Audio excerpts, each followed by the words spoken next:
Hey everybody, welcome to the What is Money Show. I am thrilled to have you here joining me on my mission to help shine light on the corruption of money. Now, a little bit about this show and how it makes money. We are 100% sponsor based, which means that all the revenues we derive come from sponsorships. But I try to be very selective about the sponsors that I work with, specifically trying to choose those who have values well aligned to the values expressed on this show, like freedom, education, self-sovereignty, etc. So what I'm going to do is a few ad reads right here at the top of the show and then a few ad reads in the middle. And I hope you won't skip them. I hope you'll take the time, listen, and see what they have to offer, because again, these are hand-selected sponsors. Now I'd like to tell you about our sponsor, Swan Private.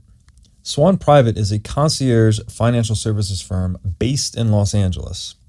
Now, I've known the Swan team for years, and these guys are laser focused on the Bitcoin mission. They even have a zero tolerance policy for all shitcoining. Recently, their CEO, Corey Clipston, was instrumental in calling out many of these crypto scams right before they collapsed, saving a lot of people a lot of money in the process. Swan Private focuses on guiding high net worth individuals and businesses on all aspects of Bitcoin strategy, including buying, custodying, and market research. This concierge service provides you direct access to a private advisor by text, phone, or email. So go to swanprivate.com/breedlove today to sign up. Now I'd like to tell you about our sponsor, Ledn.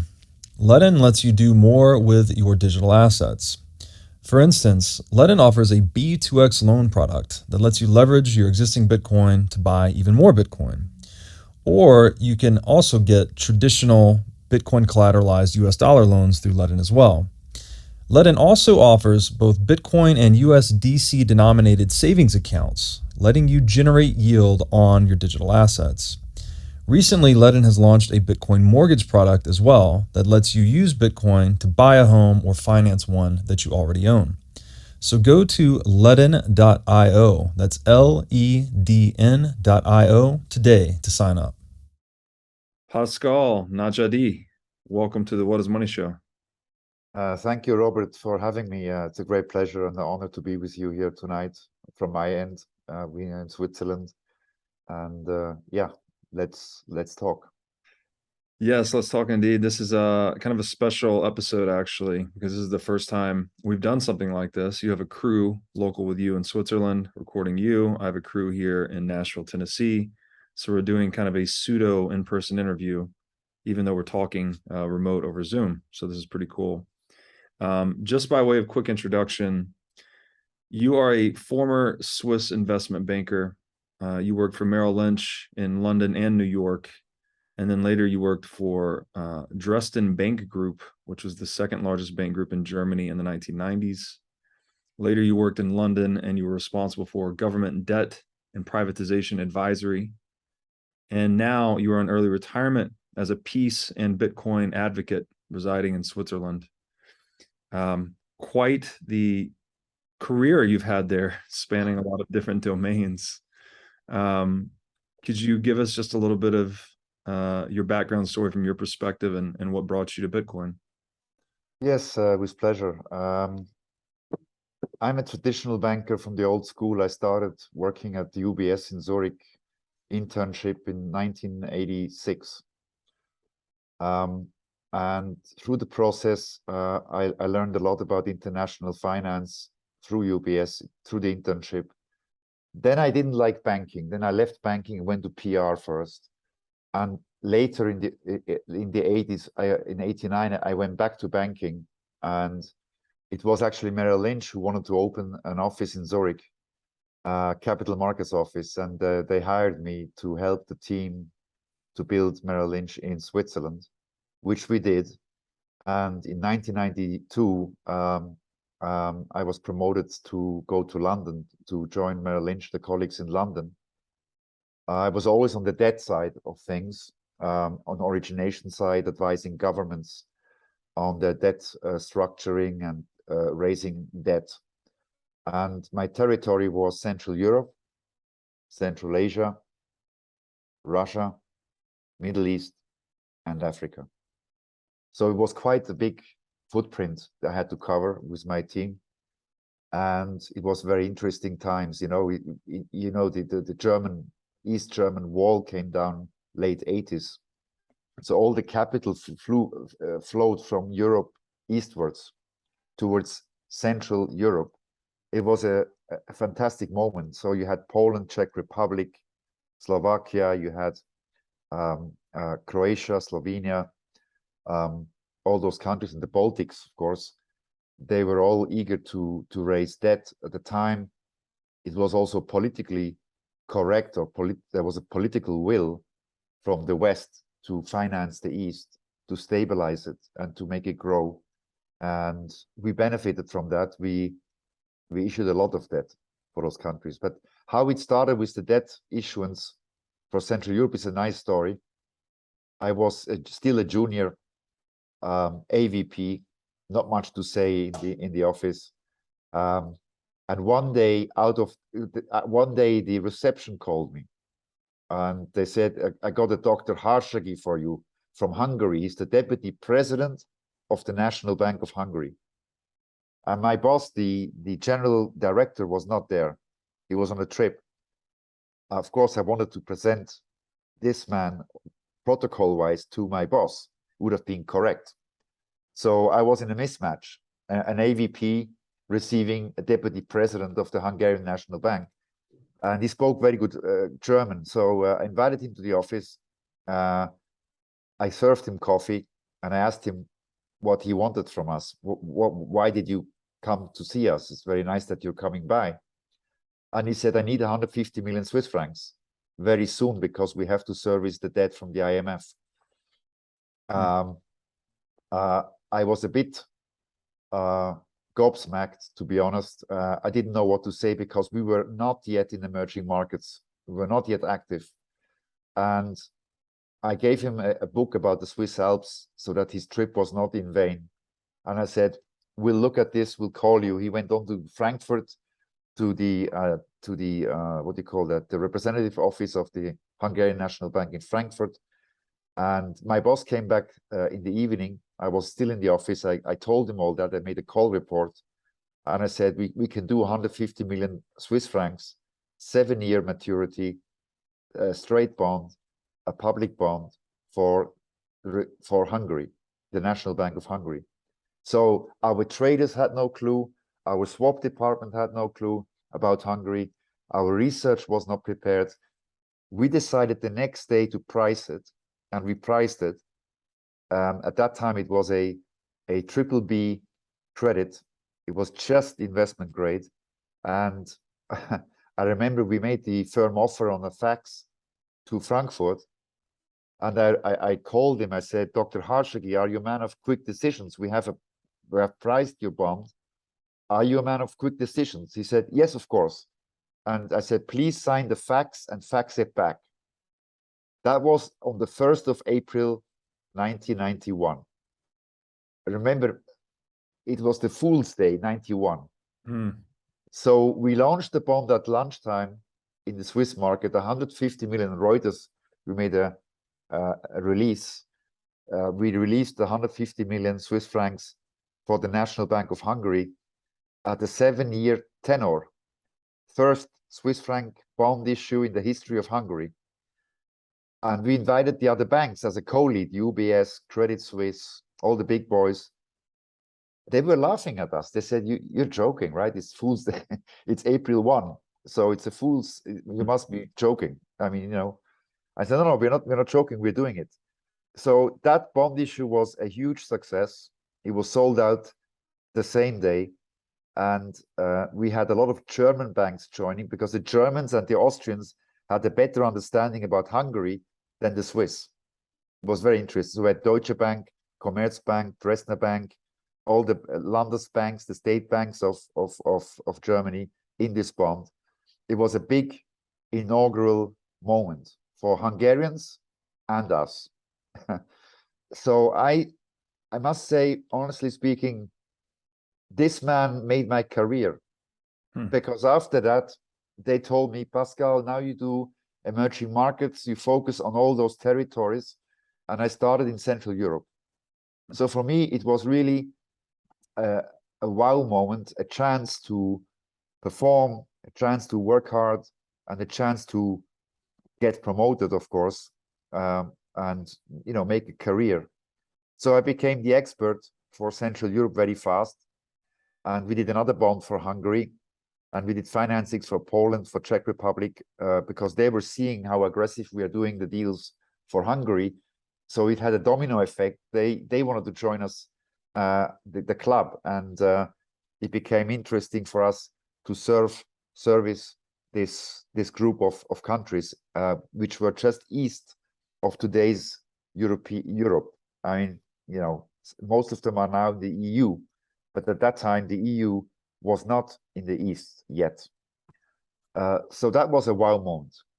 And because of this, Merrill Lynch promoted me to go to London as a vice president in '92, and with the same territory to service out of London the debt. And the traders, our research in London, of course, were much more versed about the territory than my Swiss colleagues at home. And when I went to London, I said, what do I do in London? I have no friends there. I was a real Swiss guy. And they said, no, you must go. It will make you a good career. Do it. And I don't regret it. It was a good move to do that. So later on, this territory was expanded to Central Asia, Kazakhstan, Uzbekistan, and other stands. They were all getting independent. They were all getting independent from the former Soviet Union. And it was a very interesting time. It was a pioneering time. The money they needed for, we called it general budgetary purposes, mostly for infrastructure and socio-economic development. We printed billions of bonds and notes, short-term notes, long-term bonds, for those countries to finance their evolution in the new free world. For them, it was a free world coming out of, the Warsaw Pact or the communism of the Soviet Union. And they all needed roads, they needed telecom modernization, they needed social plans for their population. You need money, and it came from the West. So we had Western money coming in from America, Europe, and interestingly, Asia. Our biggest investors were in Japan, the Japanese banks, and the Korean banks. And the Koreans were funny because they understand, for instance, Hungary very well. They are, in a way, the same DNA like the Hungarians, because 1,000 years ago, the tribes had an argument near Kazakhstan, and they separated. One tribe went east and ended up in Seoul, and the other tribe went west and ended up in Budapest. So if you go to Budapest, there's a square called the Square of the Seven Heroes. These are big statues of Mongols on horses, seven warriors. And then the Finnish tribes came from the north and mixed with the Mongols, and that made Hungarians. So the Koreans understood very well Hungary, and they invested a lot of money into that country. It was very, very fascinating to see that happening. It's super interesting that you just somewhat by chance fell into this, right? That pure chance. The boss was gone on a trip, and Hungary comes knocking for 150 million euros, and there you are. Swiss francs, I beg your pardon. Swiss francs. Swiss the euro was not born there yet. Right. Hard to keep up with all these currencies flying around. The USSR, then, I guess, so the serendipity of that is the Soviet Union had fractured, I guess, just after that, just a few years after. 91. So 5. Yeah. What year was it? I'm sorry, the gentleman approached you originally from Hungary? Yeah, 91. Oh, so it's all happening at the same time. Yeah. Yeah. And then those countries, I guess, effectively became new emerging market countries, and that Absolutely. they're kind of freed from the oppression of communism or the USSR, and Yeah, they're sort of newly capitalistic. And then we saw capital start to flow from the East and the West into these markets to build out infrastructure and whatnot. exactly. Interesting story. It's fascinating to me how these little accidents of history just kind of change the trajectory of people's lives and careers. Completely. It was a blessing from the sky. I traveled a lot, working very hard for Merrill Lynch, London, going every week to those countries, listening to them, asking them about their progress on GDP growth, on inflation and stuff like that. And, they were very eager to present a good picture. And there was variations. You had the Polish people, the Minister of Finance of Poland was always exaggerating. Oh, we're going to have 6% growth, 7% growth. They never made it. They made 4%, 5%, 4.5%. The Hungarians were more modest. They said 5% and they delivered 6%. So that was a very interesting time. Then we had the Yugoslav war, which was very close to Europe, very close, only 1 hour flight time from Switzerland here. And that was a disaster. It influenced a lot. You had Serbia attacking Croatia and Slovenia and Croatia broke away from Yugoslavia, and there was a terrible war until 95. Terrible war, costing many lives, and it was just very bad. And during the time of the war, I couldn't go to Croatia, for instance, because there was war. When the war ended, peace agreements were signed in Dayton. They signed the peace agreement in 95 in August. That was the time when I went to Croatia. And there's another funny story. I met the Croats, the Minister of Finance in Vienna during the war, in conferences, etc. And he was saying, please finance us now. I said, I can't. There's no market for you. There's no investors. They look at CNN, they see tanks, they see, destruction. It's impossible to create a story, and you have no ratings, etc., etc., etc. So I felt bad because they were begging and they needed the money. So the Croatians were actually the other serendipity, because when the war was over, I flew to Zagreb, that's the capital of Croatia, and it was empty. It was just full of United Nations, white tanks, white planes, white tents, full of it at the airport. And I went to the old hotel, Esplanade, and in the morning, the next morning, I get a phone call at 6:30 in the morning. It was Mr. Mitnacht, and he said, I remember this very well. He said, "Good morning. We know that you are in Croatia, in Zagreb." I said, "Yes, of course.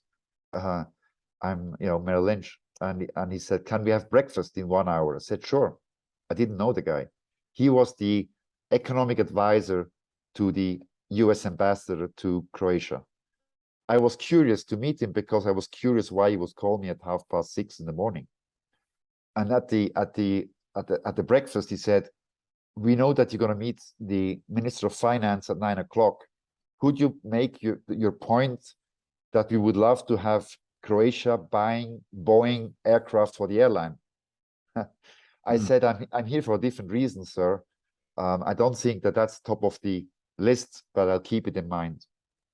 So I went to the meeting, and the minister was there, and he said, "We have given a mandate to UBS, my competition." And I said, "We'll do a better job. We are bigger. We are more networked around the world with investors than UBS was." And I said, "We also will do the ratings for your country for free, rating advisory." The country had no rating. And I said, "Let's do a bond issue. We will do the ratings, and we'll do the first bond issue for the Republic of Croatia for you." And he said, "Oh, I cannot afford to have a test." And I said, "It's not about the test, it's about success." Then he left the room, went to his office, came back to the meeting room, And I thought, I'm out. That's it. I lost the game. And he said, okay, you have to work with UBS together. You two have a co-lead, and I want you two to work together. I said, that's fine. That even broadens our placement power. And to work with a Swiss bank, the biggest one in Switzerland, was a pleasure to work with. So we did the ratings for Croatia, which resulted in a triple B, which it was investment grade, and it served the purpose. But we had to market the country. Nobody knew that Croatia was safe. They still had in their heads the pictures of destruction and war. So we had to make a marketing campaign. And how do you do it? At that time, we had no Zoom meetings. You had to go in person to every investor. So we went around the world eastward from Zurich, Hong Kong, Korea, Japan, LA, San Francisco, Chicago, Milwaukee, Minneapolis, Boston, Hartford, New York, Paris, Milan, Zurich, Frankfurt, London. We did this in 21 days, like a rock band. Wow. And in every meeting, we had about 100 investors who were curious about the country. So we had questions like, can you draw us the borders of Croatia? In Korea, we had a guy at the back end of the room. He said, I've read your constitution 3 times. He said, page 45, article 3B, how do you deal with the gold reserves of your country? And we just had to, we had no clue up there about this very question. So forth and back, we had to improvise and tell people the truth, and that they understand that the country is safe and stable, etc., etc. So we launched $300 million bond issue for 7 years out of London after this huge trip around the world, and it was a big success. So we gave birth to Croatia and the capital markets, and it was a big success for everybody. Yeah. That's really interesting. I was in Croatia in 2016, actually, and I recall, I think it was in or near Dubrovnik, there was still damage from the war. Yeah. And that war ended in the 90s. Is that 95. correct? 95, yeah. So interesting how long the scars remain. Maybe this is a good segue, actually, into the present day war that's on the top of everyone's mind in the world. And we're recording this in late September 2022, and I'm referring to the war in Ukraine, the Russia-Ukraine war. And you've published some thoughts about that. You actually you were so kind to be a guest contributor on the Freedom Analytics, which is the Substack blog that I run. You wrote a very interesting piece there.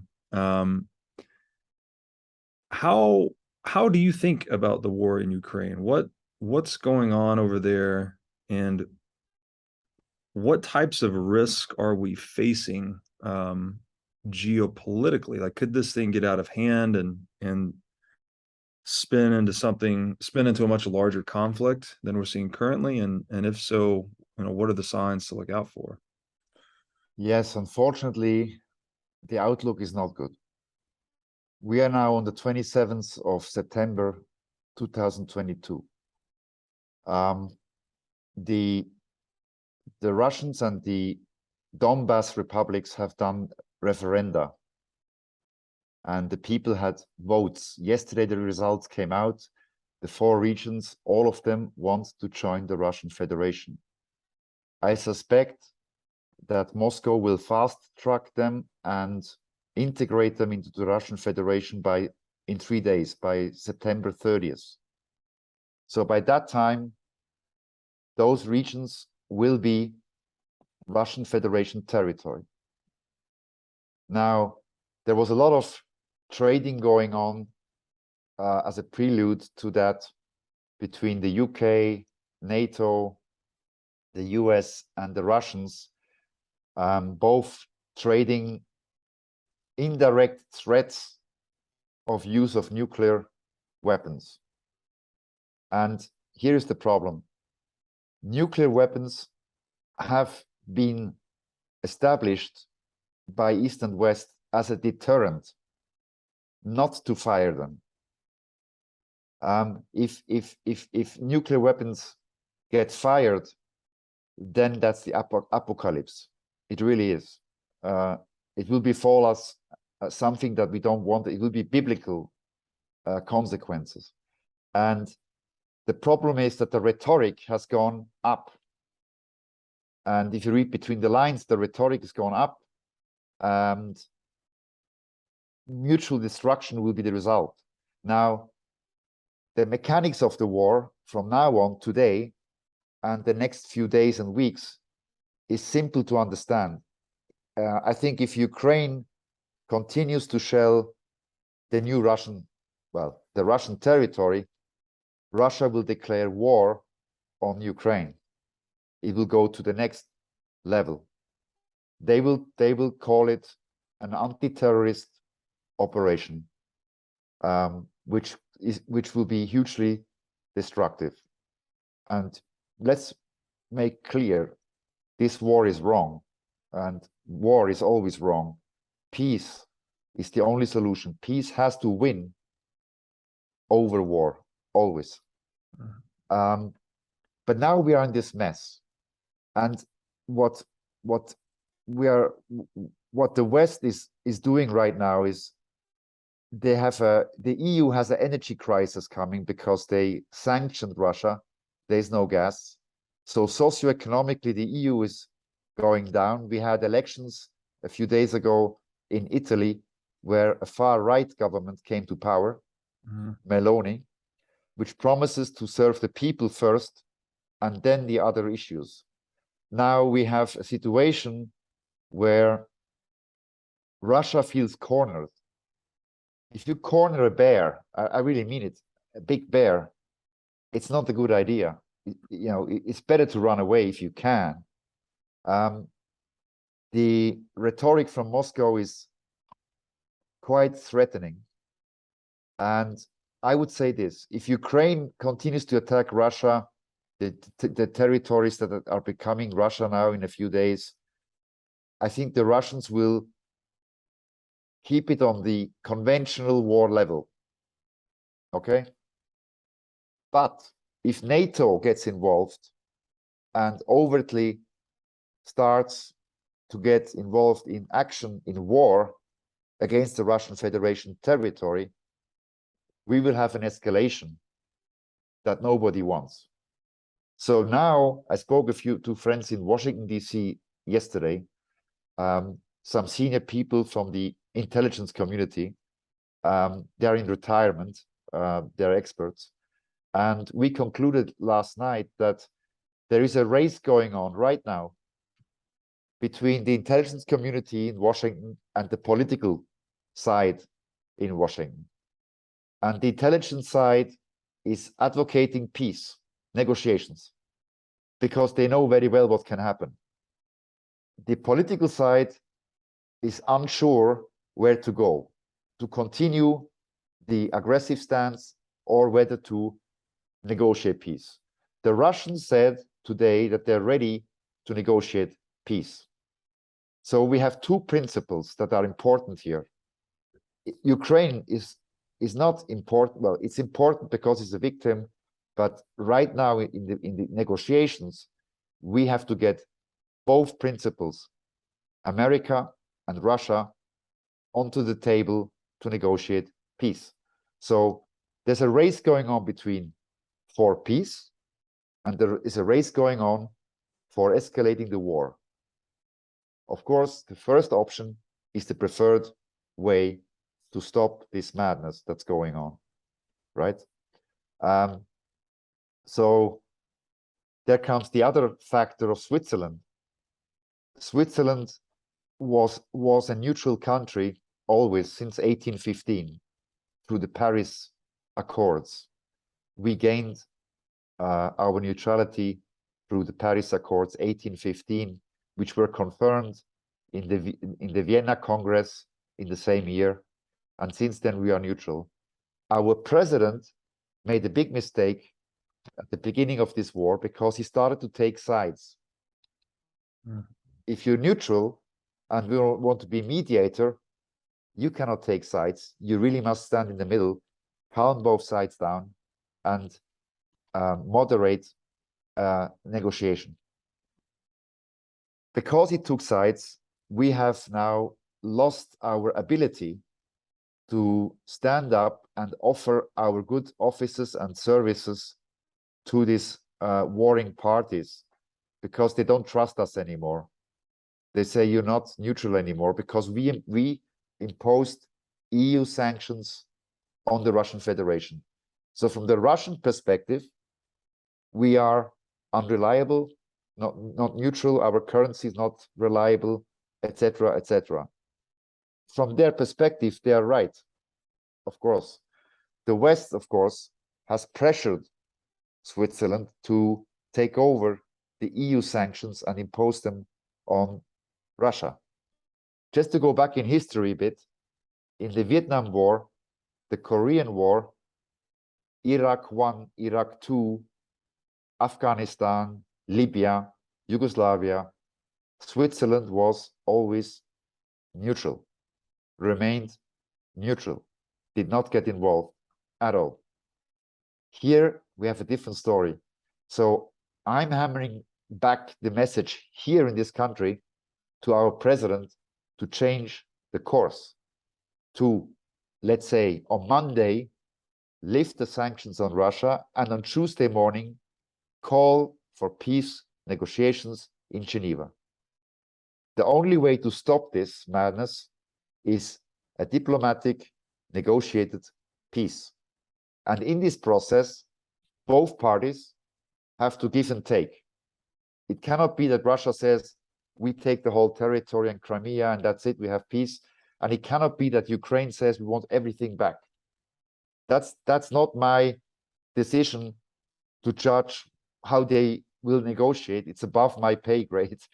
And it's not my job to make a prediction here.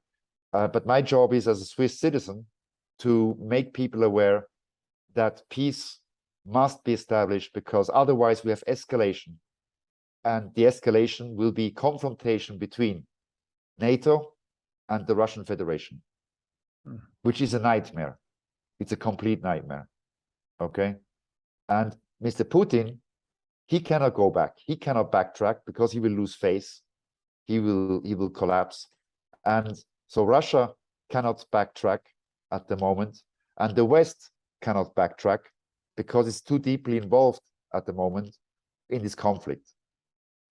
So what we have to avoid is that the big powers fight each other. So that's the snapshot. To recap, in 3 days, those territories will be part of the Russian Federation. And which territories are these specifically? The Donbass. There are 4 territories.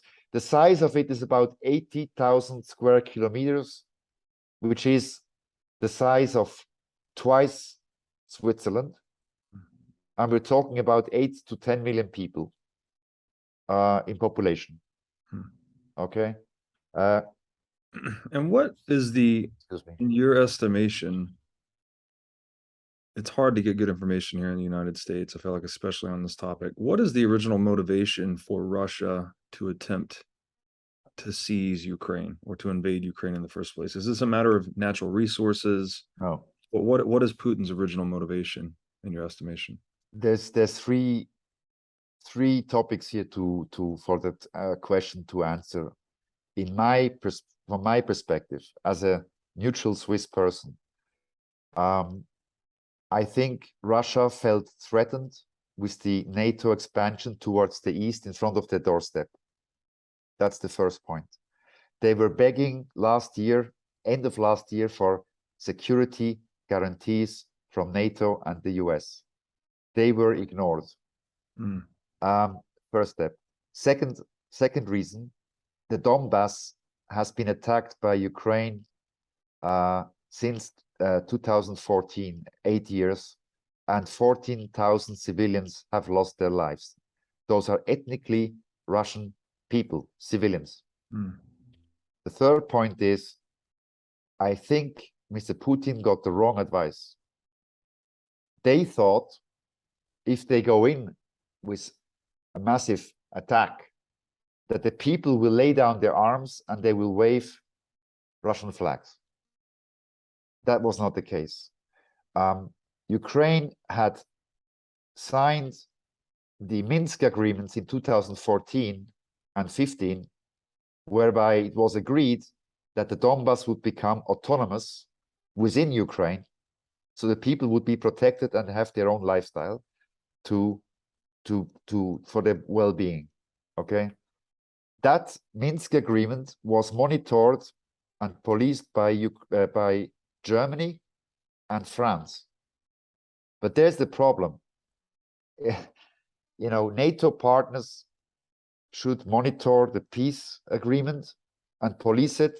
Is wrong. It should have been Switzerland, neutral Switzerland, doing that job to monitor and police those agreements. That didn't happen.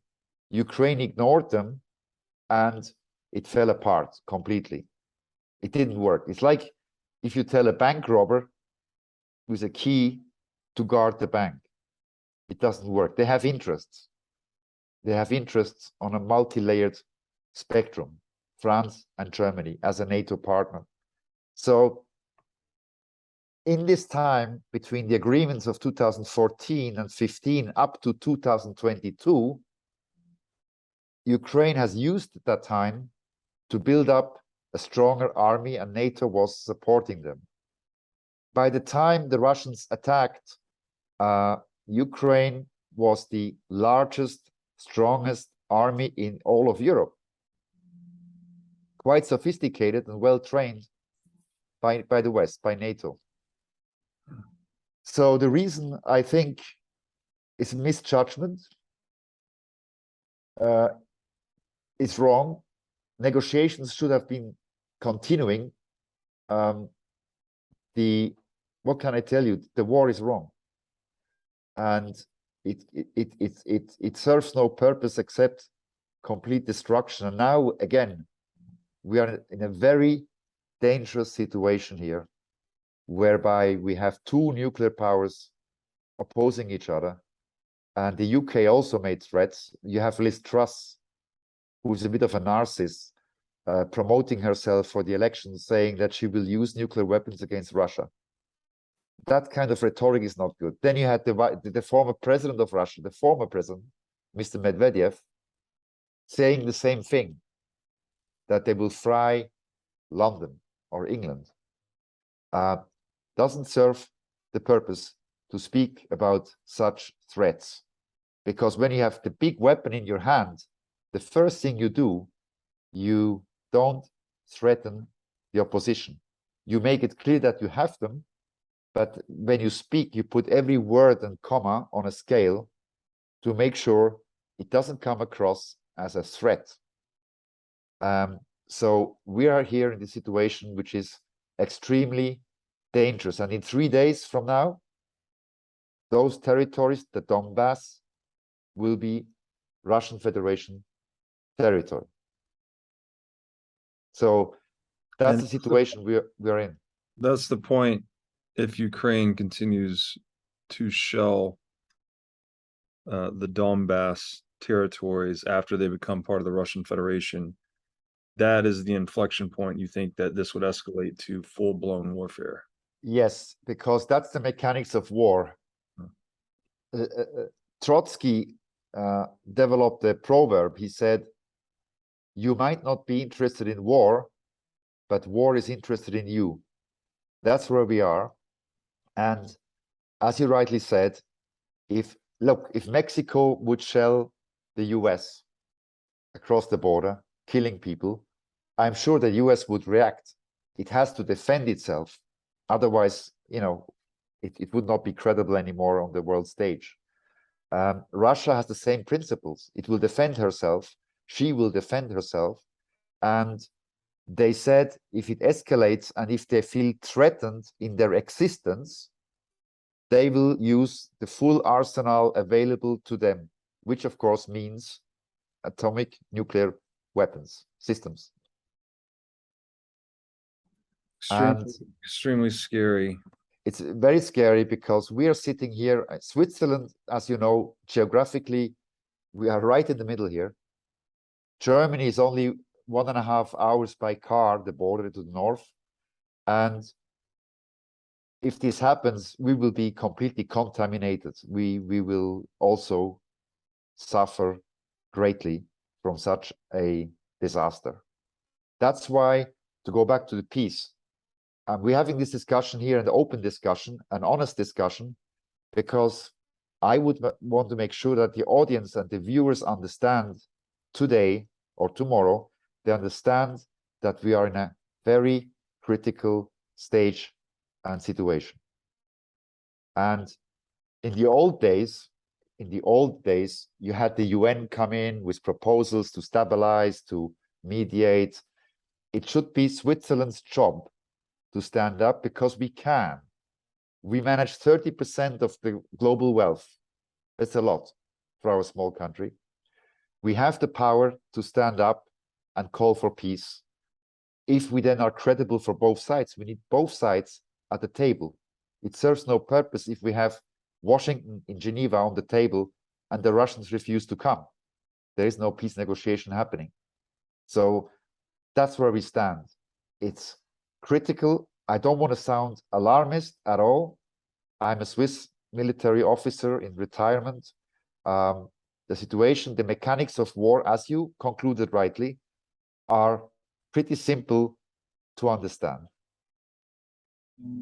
Yeah, it makes a lot of sense. And the leverage that Switzerland has in both its neutrality and its participation and management of that large fraction of the global wealth seems clear that it could use that leverage to try and push this situation towards a peaceful diplomatic resolution. Yes.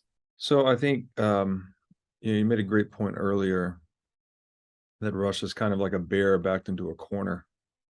Yeah. And it just called to mind for me, Sun Tzu's Art of War. He makes that point that you never want to push an enemy who has nothing to lose, right? Yes. Because if you've got nothing to lose, then that's when you're going to fight the hardest. And in fact, he often advises generals to like cut off the lines of retreat for their own army such that they have nothing to lose to cause them to fight harder. I just thought that was a really good insight. You mentioned right before we took a break that you wanted to talk about your great-grandfather. Great-grand-uncle, yes. Granduncle. About the principles of peace and negotiation and realpolitik. My great-granduncle, Rudolf Minger, you can Google him. He was a farmer from my mother's side. The line is from my mother's side. Was federal council and president of the Swiss Confederation, Switzerland, during the Second World War. You can imagine our small country in the middle, surrounded by Germans, by the Nazis at the time. And we were fearful because we had no army to defend our land. It was, in perspective terms, it was one horse and a few cannons. And facing the German war machine that was surrounding us from the north and from the south with Mussolini in Italy. And my great-granduncle took the initiative and went to the north of our border to negotiate with Mr. Hitler personally. And he asked him, what do you want? What do you want from us? We have no resources. We have no money. At that time, Swiss banking was not yet developed. We were poor. Switzerland was a poor country with an underdeveloped defensive army and neutral. But we had nothing. In Switzerland, you have a bit of land and you have a lot of mountains. And Hitler said, I want to transfer my weapons from north to south to serve Mussolini with our weapons. And my great-granduncle said, is that what you want? Is that really what you're striving, what you want from us? And he took a decision. He said, if that's what you want, you go ahead. We remain neutral. But we let your trains go through our railway network north to south. This saved our country from being completely overrun by the Nazis. As a consequence, we became an island of peace in the middle of Europe, and a lot of Jewish victims and families migrated to Switzerland because we were the only country that had no war in Europe. And it had a knock-on effect. The biggest Swiss private bank here is a Jewish bank who benefited from the great migration of Jewish people out of Germany, the most of them, and Austria, into Switzerland. So about realpolitik, when you have a gun on your head in a dark alley at 3 in the morning from a robber, a criminal, and he wants my wallet, I will say, is that what you want? You know, I give it to you, please. Let me live, because I want to live. If I can, I will run away. But if the gun is on my head, I can't run away. And this person might be crazy enough to pull the trigger. You don't know. So in that fear, you have to make a quick decision how to react. Now, if you are a great martial arts expert, you probably could overcome the robber. I think there would be techniques of certain martial arts techniques to do that, but most people don't have that. And Switzerland was naive, weak, not trained, so to speak, to defend herself at all.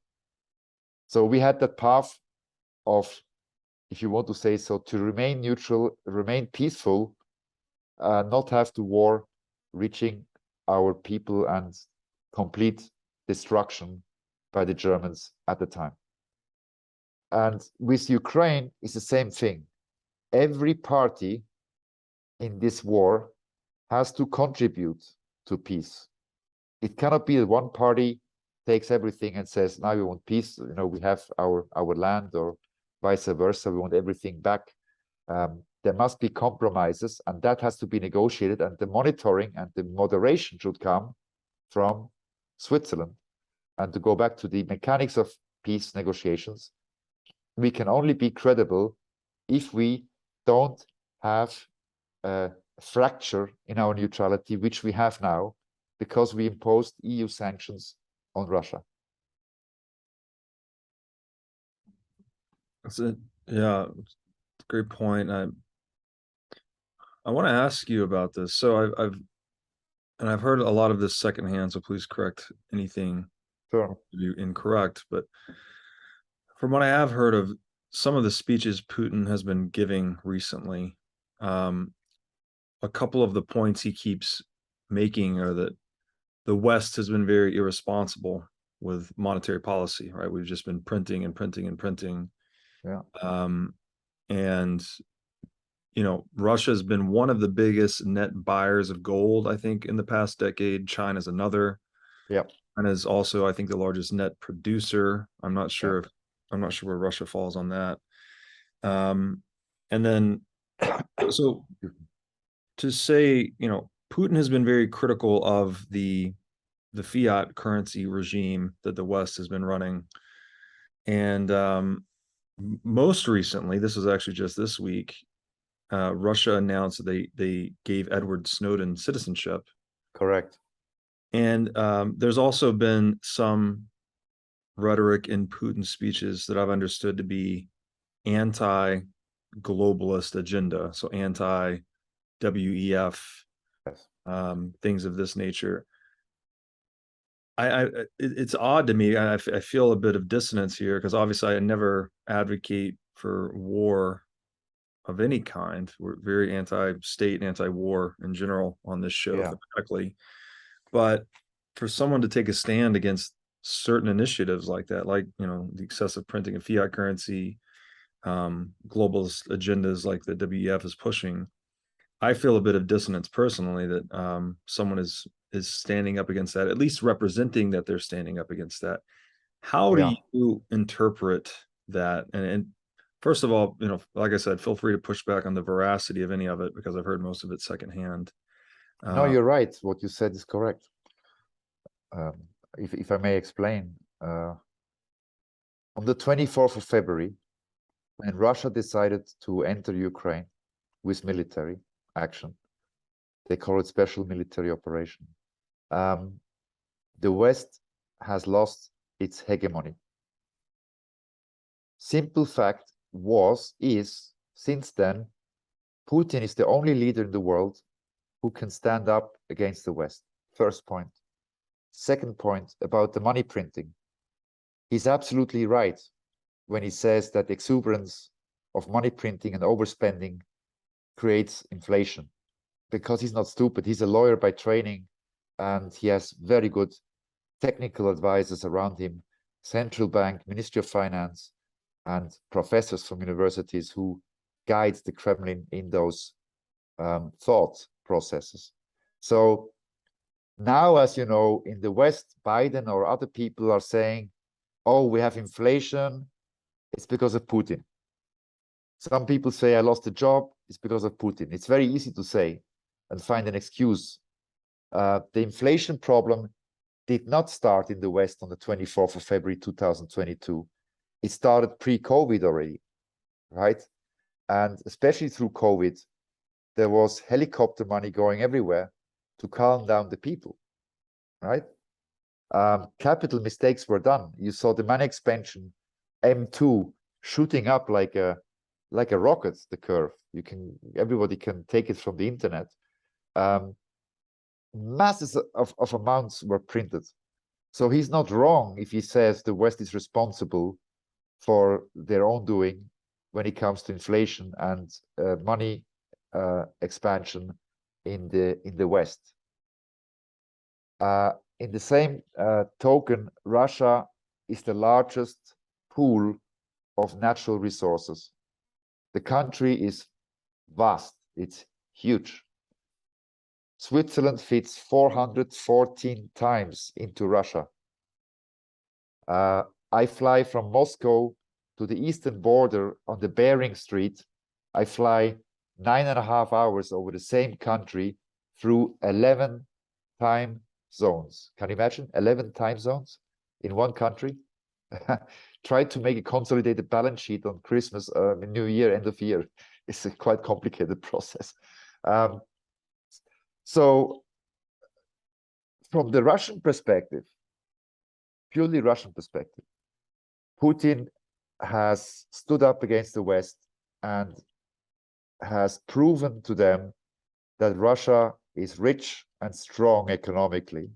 He switched the resource payments from dollars and euros into rubles, forcing the West to buy them in rubles. And you saw the effect, the ruble shot up in value against the US dollar. This is the development they are in. People said that Russia will collapse economically. People said that inflation will go rampant, 20%, 30%, hyperinflation. The contrary is the case. The central bank just last week lowered interest rates because they have a very strong currency right now. And you're right, the gold reserves are huge. Some of them are reported, some of them are not reported. And what people forget also, Russia is the biggest owner of diamonds in the world. And, it sounds funny to talk about diamonds here, but if you have a room full of diamonds, you have a lot of capital. So I think from that perspective, the Russians look strong, but the war will escalate. Unfortunately, I don't want to see that. And unfortunately, the real problems will start then in a few days, I suspect, because the West will not stop the operation, their operation. And Russia, from her perspective and her constitution, must defend her borders. So it's programmed. The mechanics of war are very visible now, and everybody can understand what is happening economically on both sides. We have Europe going into a total energy crisis. Mrs. von der Leyen has, sorry to say that, no clue what she's talking about. Mr. Scholz of Germany and Mrs. Baerbock, the foreign minister, have no clue what they're talking about. The industrialization is happening in Germany as we speak, because SMEs, small companies, middle-sized companies, and conglomerates have to either wind down their operations because they don't have gas to run it. And as you saw yesterday, we know it from the news this morning, Nord Stream 2, the second pipeline, the new pipeline from Russia to Germany, has blown up underwater, which means even if the Germans now say we take the gas from Nord Stream 2 because Nord Stream 1 cannot function because of technical problems, they can't. So now we have an energy crisis that is programmed. And what bothers me is the general public is aware of this because their energy bills are going through the roof. The middle class gets poorer, and they go and take the streets now to protest. At the same time, you have on the 1st of October, in a few days, you have German military patrolling German streets. You know, this is intimidation because the people want to revolt. They want to stop the sanctions to get gas. But now, even if they wanted the gas, technically, they can't because the Nord Stream 2 pipeline just blew up yesterday overnight. The question is it sabotage by either party or is it an accident? I was told today that it was 3 parts of the pipeline are blown up, not just one. It looks like it has been done deliberately by one party, which we don't know yet. The investigations are going on. So imagine this, we're going to an energy crisis in Europe like never seen before. The growth engine of Germany, the economy, can't evolve if there is no energy. German homes, and we're talking millions of homes, will have no gas. 50% of German homes are firing up gas to heat their homes. 50%. That's a 90 million people country. You can imagine the pressure, the socioeconomic pressure, right? And the politicians who are in charge in Europe, I'm sorry to say, they have no clue what's going on. They should stabilize the situation immediately, be proactive, and they should find a way again to negotiate, to talk, not to antagonize and threaten. This winding down of the business in Europe will has now in the winter severe consequences for the public, for the citizens, because there's no energy for them to survive. Well, they will survive, but they can't pay the bills anymore because there is no energy.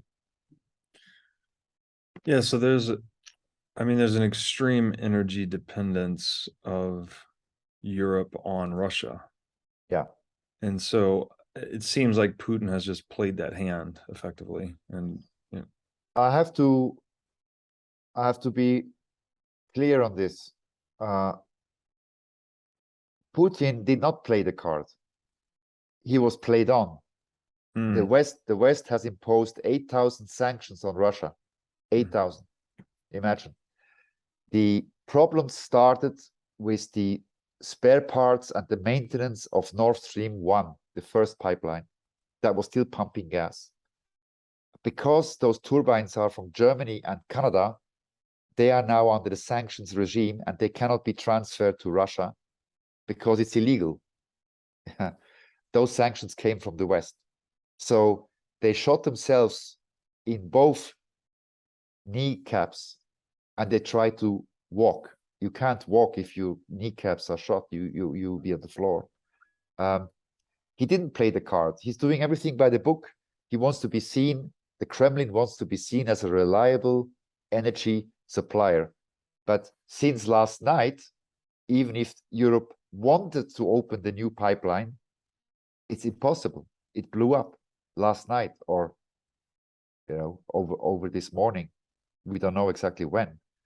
Now we have a real crisis. As you said, some military strategists cut off the retreat so that the front has no other option than to fight harder to break through. Economically speaking, this has happened last night by sabotaging the second pipeline, which was brand new, ready to operate. It can't anymore. You must imagine the gas is now coming in bubbles out of the sea in front of Sweden. The Swedish authorities have requested that aircraft cannot fly below 1,000 meters, 3,000 feet, because they fear if there's an explosion that an aircraft could be hit by the shock wave of the tremendous amount of gas that's flowing out of that pipeline. So you mentioned it before. They have cut off, through the sabotage, whoever it was, the retreat economically of the sanctions front. So Putin did not play the threat, the card, and said, if you don't do this, I will do that. He didn't do it. He's doing it by the book at the moment. Right now, he has no option anyway, because both pipelines are defunct. One is technically defunct through maintenance problems, and the other one is defunct because it blew up last night. If you had to speculate about who inflicted that damage on the pipeline, which side had the incentive to do that? Because it seems like Putin would have incentive to at least have the option to sell the energy. He wouldn't want to take that away from himself. Well, it's not the money with Putin. It's not the money. Of course, it's money. Of course, it's revenues. But again, the Kremlin wants to be seen worldwide as a reliable supplier. It can't be anymore. The interest is in the West. As you said, before we repeat that, you cut off economically the retreat. There is no negotiation possible at all. Even if Russia would offer it for free, you can't take it because the transport mechanism has collapsed completely. All right. So I suspect, and now I'm speculating. That's just my gut feel.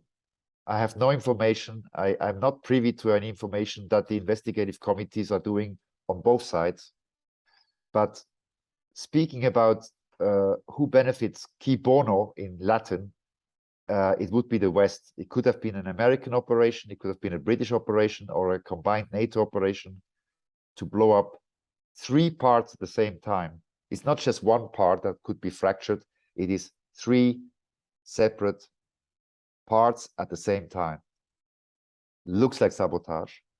Russia would do it, would be stupid, because now the negotiation card is out of the window, right? So there is no more discussion about gas from the Russian side because it's impossible to deliver it. Very embarrassing for everybody. And especially now the winter is coming. It's getting cold outside here. People have to start heating. So if I speculate, you ask me the question, who would benefit in this whole situation geopolitically right now, militarily, economically? Well, economically not benefiting is probably America or the banks, the big banks, because they are the ones trading that stuff, and they don't like long-term contracts, because if there's long-term contracts between nations, there's no volatility. Right. The banks want to trade volatility to make money. So these are the factors I see that play into this. Yeah, man, it's scary. Yeah, scary. Just fascinating to think through the motives and the game theory behind it all. Now I'd like to tell you about our sponsor, CrowdHealth. CrowdHealth is a Bitcoin-enabled alternative to legacy health insurance. Now let's face it, legacy health insurance is an absolute scam. Nobody can explain this better than the legendary comedian Chris Rock. Insurance. You got to have some insurance. You got to. There's an insurance. They shouldn't even call it insurance. They should just call it in case shit. Like, I give a company some money in case shit happens. Now, if shit don't happen, shouldn't I get my money back? So with CrowdHealth, instead of just paying premiums that you'll never see again, you can hold part of this pool of savings in dollars and in Bitcoin through CrowdHealth. And when you have a health event, you can draw against this pool of communal savings. So go to joincrowdhealth.com/breedlove to learn more or sign up. Now I'd like to tell you about our sponsor, Wasabi Wallet. Wasabi lets you use Bitcoin privately while still maintaining full control over your money. Specifically, Wasabi Wallet is an open source, non-custodial wallet with privacy built in by default. By using Wasabi, you're effectively putting the private back in private property. Wasabi Wallet is an easy-to-use privacy wallet that can support any amount of Bitcoin transactions. So go to wasabiwallet.io today to download this state-of-the-art wallet software. Now I'd like to tell you about our sponsor, Pacific Bitcoin Conference, brought to you by Swan. Now this is going to be a 2-day event in Los Angeles, November 10th and 11th, 2022. And if you haven't been to a Bitcoin conference yet, I highly recommend it, as there really is no better way to get integrated into the Bitcoin community. Speakers announced so far include Michael Saylor, Lynn Alden, many others. I'll be speaking as well. Michael Saylor is even quoted as saying, "This is going to be the event of the year, so you definitely don't want to miss it." So go to pacificbitcoin.com and use discount code BREEDLOVE to get your tickets today. Now I'd like to tell you about our sponsor, Bitcoin Conference 2023. This is going to be a 3-day event held May 18th through 20th, 2023 in Miami, Florida. This is going to be the biggest Bitcoin event of the year, and the past 2 years in Miami have been simply amazing. Speakers already announced for 2023 include Michael Saylor, Alex Gladstein, Corey Clipston, and many others. Last year, we did a 10 million sats giveaway specifically for this event, and we're going to do it again this year. So to get discounted tickets and enter for a chance to win 10 million sats, go to b.tc/conference/2023 and use discount code BREEDLOVE. Now I'd like to tell you about our sponsor, Masterworks. Masterworks gives you access to the fine art market at more affordable price points. They do this by offering you fractional shares in their $500 million portfolio of fine art. Now, fine art is an alternative asset class, and historically, it's been a great performer and a really good hedge against inflation. Most investors typically hold anywhere from 2 to 10% of their assets in an asset like fine art. To sign up or learn more, go to masterworks.com and use promo code BREEDLOVE. Now, I'd like to tell you about our sponsor, Casa. Casa makes it simple to buy and secure your Bitcoin without wondering whether you're doing it right. Specifically, Casa provides a multi-key custody solution, which is by far the most secure way to custody your Bitcoin. Now, when I talk about Bitcoin being theft-proof money or inviolable private property, a multi-key custody model is exactly what I am talking about. Using multiple keys lets you maintain full control of your Bitcoin while also giving you redundancy in case you lose one of the keys. It's also the best way to secure your Bitcoin for inheritance planning purposes. So go to keys.casa, that's C-A-S-A, today to sign up and use discount code BREEDLOVE. Yeah, there's one other thing that, sorry, I mentioned this earlier, the Snowden citizenship. What Yes. are your thoughts Yeah. on? Snowden is a phenomena. Snowden came to Russia by accident, serendipity. Snowden was in Hong Kong.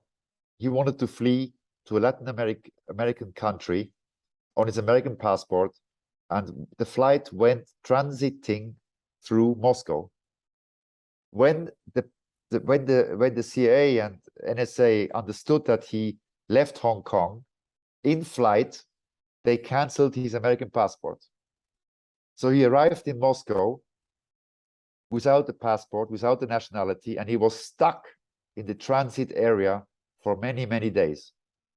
Now, freelance lawyers and good people in Moscow helped him to obtain a visa and that he could exit the airport into Moscow. Putin probably said, my God, now we have Snowden, Edward Snowden in our country. It's not our man. You know, everybody will think that he's an agent of Russia, but it was a pure, from Snowden's perspective and Russia, it was an accident. And, you know, it's a few years now, almost 10 years back when this happened. He obtained the Russian citizenship through normal legal procedure. If Russia would be behind it, they would have given him the passport on Monday morning and say, okay, welcome back. Here's your passport. Here's your new life. Or, you know, you go to retirement. It was not the case. He's very smart. He's very intelligent, very proficient in his job in IT. And he's working, what I was told, in a very big conglomerate in IT, making a good living.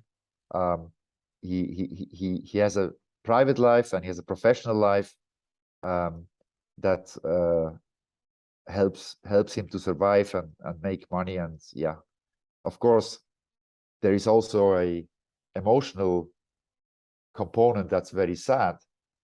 He has friends and family, or family and friends in the US. They can only come and see him, but even now, you know, the situation doesn't allow them to travel at all. So he's caught, but I think he's a little hero for me, because he exposed the snooping on citizens, civilians, by the information machine, the NSA, and other services. So he's done humanity a service, revealing that this is happening. Before him, we had no clue that this is happening. We suspected it, but he delivered proof that this thought is true. So that's Edward Snowden's story. And why the citizenship? Was this a long time coming for him in Russia, and we're just now seeing it, or was there something to do with the timing of the conflict and his provision of the Russian citizenship? No. If you want to apply for Russian citizenship, you have to go through a process. Like in America, like in Switzerland here, it takes years from application until you get it. Depends on you must have a job, you must be self-sufficient, and all these things. I think from what I know, I don't know him personally, I think he obtained it, again, through a lengthy process, and the timing of it has nothing to do, in my view, with the ongoing conflict in Ukraine. Why? Because he's not a military person at all. You have other people who got Russian passports, like French actor Depardieu, who got it because he wants to tax through Russia, because Russia has a very good tax regime of a flat rate tax of 13%. 1-3. So, you know, that's where this comes in. I think he got it legally through due process, and it helps him to further establish his life there. Yeah. It's wonderful. I mean, yeah, it's good to see a guy like that really stuck his neck out for freedom, Yeah. establishing himself and building a life. Yeah. Away from his family. That's, you know, right. I don't know what he must have gone through, being separated from his private and family life. But here he is. He's still alive, and he's working. I don't know which company he works for, but I was told that he's making good money. That he has a senior position in his field of specialty. Yeah, it's great to hear. Yeah. Anything else on this geopolitical Ukraine-Russia warfare topic to round out the discussion before we move on? Yeah, I think interestingly enough, we had the Chinese that are backtracking a bit. The Chinese don't want trouble. They don't want sanctions. I think the Chinese want stability. I think Putin is a bit disappointed by this, because he thought that the Chinese will be hand in hand, shoulder to shoulder in this conflict with Russia. They are not. They want stability. For China, a lot is at stake. And they prefer stability, in my view, over conflict or sanctions. Now, of course, if sanctions would happen between America, EU, and China, for instance, it will be disastrous for both. For China, because they are the factory of the world, and the buyers of the products, the West. So that's one dimension we have to always look at as well. How is Asia reacting? You know? Yeah. On that, that's a great point. And on that topic, actually, this is one of the things I wanted to ask about. Yeah. The consequences of the Russian central bank foreign reserve freeze.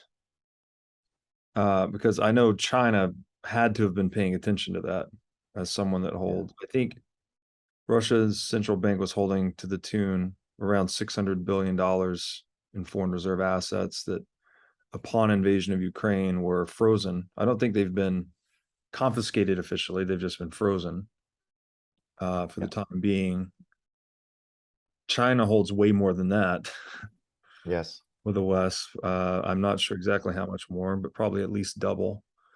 I'm sure they're concerned that at the push of a button, those assets can be frozen in times of discord, let's say. Exactly. What are the consequences of that in your estimation?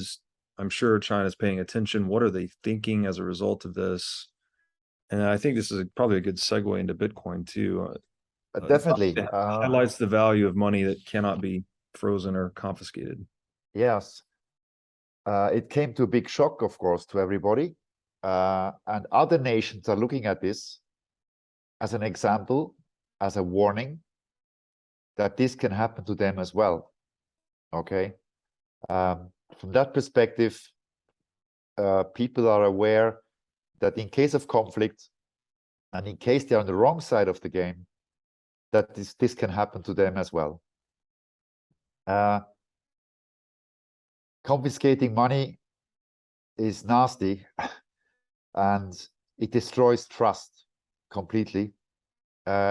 So in this geopolitical move, to conclude that about Ukraine a bit, to sum it up, my thought is that the US and NATO and UK have decided to break Russia and to slice it up into different regions to take the territory.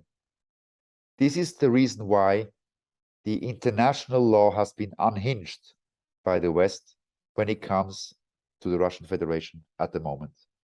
Okay. Civil rights are abused. Journalists get monitors who write the wrong thing in the West. So this is a major problem for many people to observe, and it's not good for stability. It's really bad, because that's from the rhetoric that I can see and the actions I can see from the West. They are going full power ahead. Okay. That's why I'm advocating for peace. It cannot be that we have a nuclear war, for Ukraine. This cannot be possible. The mutual destruction is enormous.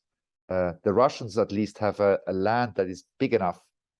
Some of the people can move east, far away.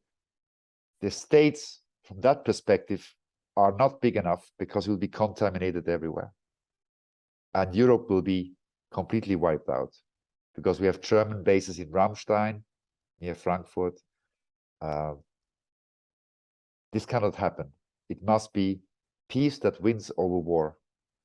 So the unhinging of the law is a big problem. The second problem is the West advocates a unipolar world. That goes into later our discussion about the WEF.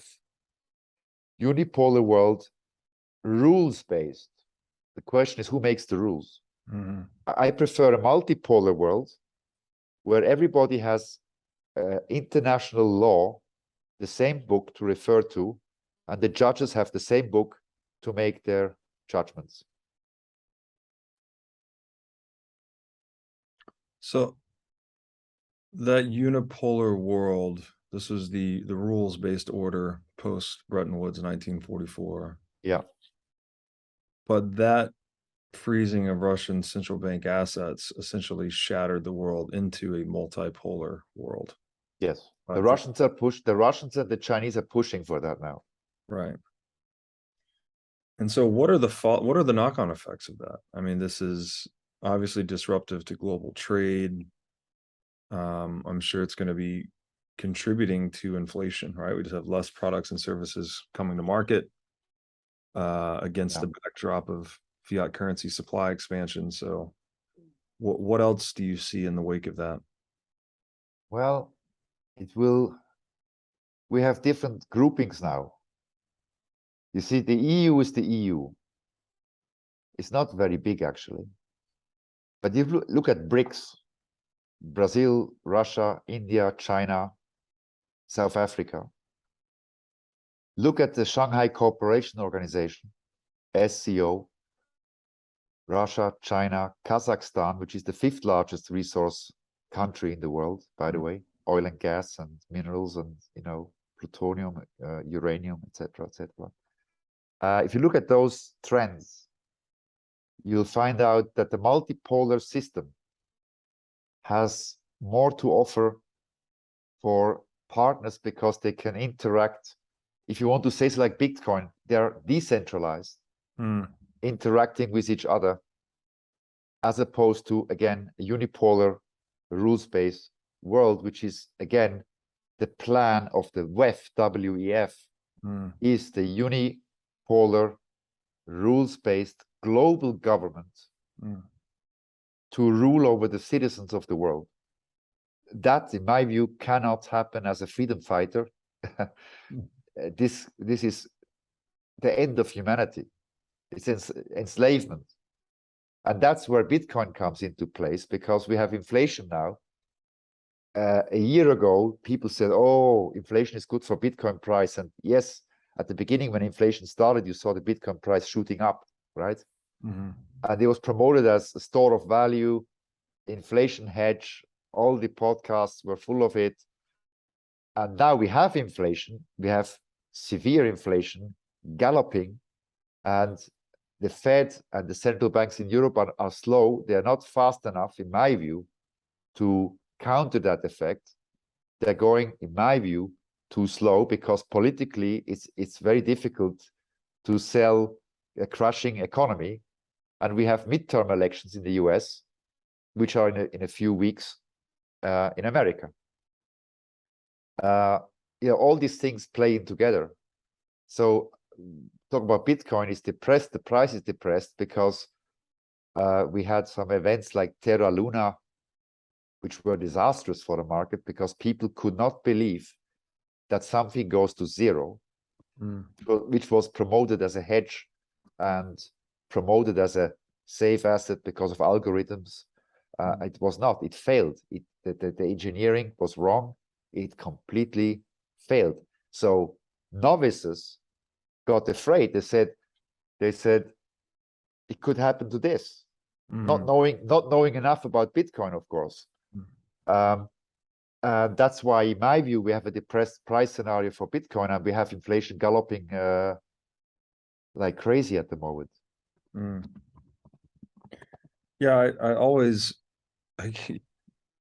people get a little bit overzealous, in my opinion, of trying to map current news cycle or current macro movements to present price as if they map one-to-one. Like if news comes out today, the price directly reflects it, or if inflation prints today, that Bitcoin's price should go up in tandem with inflation.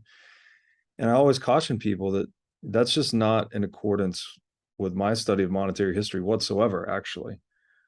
And in fact, things get more volatile as the currency gets less meaningful, right? As the currency's inflated, prices just don't go up in some linear fashion. They go way up, way down. They become much more volatile. Yeah. Leading to the ultimate collapse of the currency. Yeah.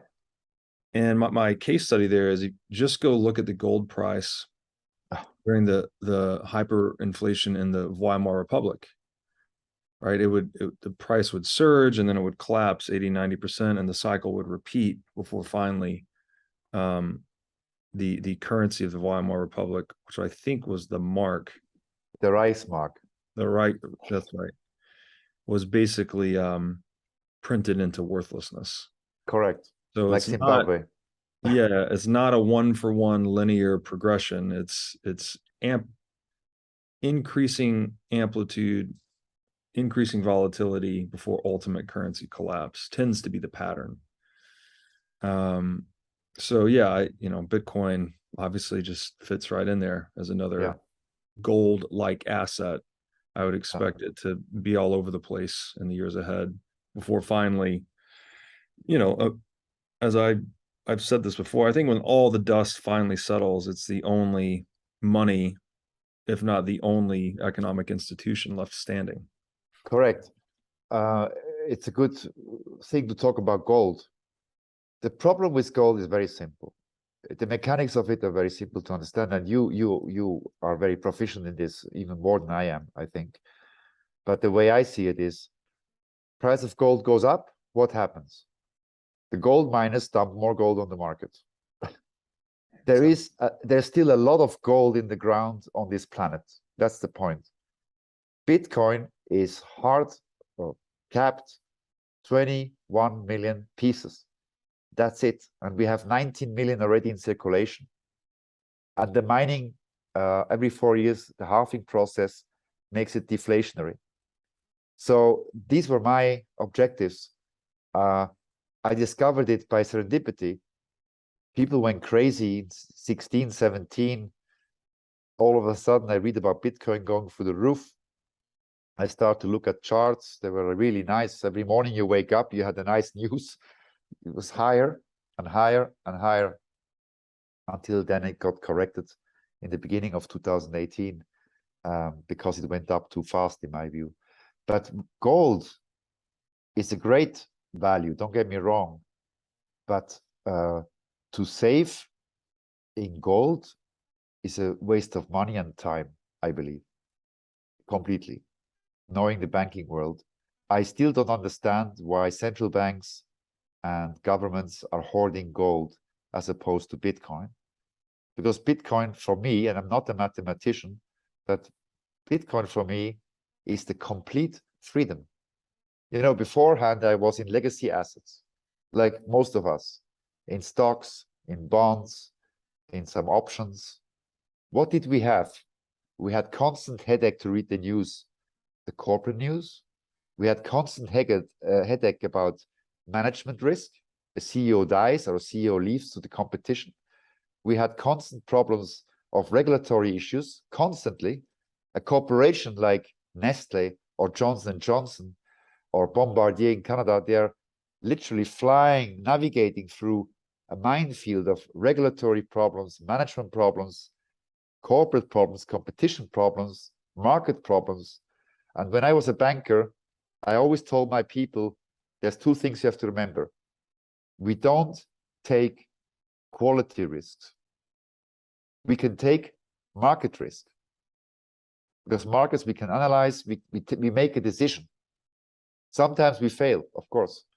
But if the quality risk is exposed, and if we are exposed, to quality risks, nothing can help us. Even a good market cannot help you. So Bitcoin, when Bitcoin came into my life and my family, we made a drastic decision. We sold absolutely everything. And everything, 100%, went into Bitcoin.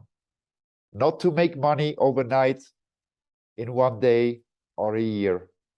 It was like Michael Saylor's is a big, for me, a leading light in this market.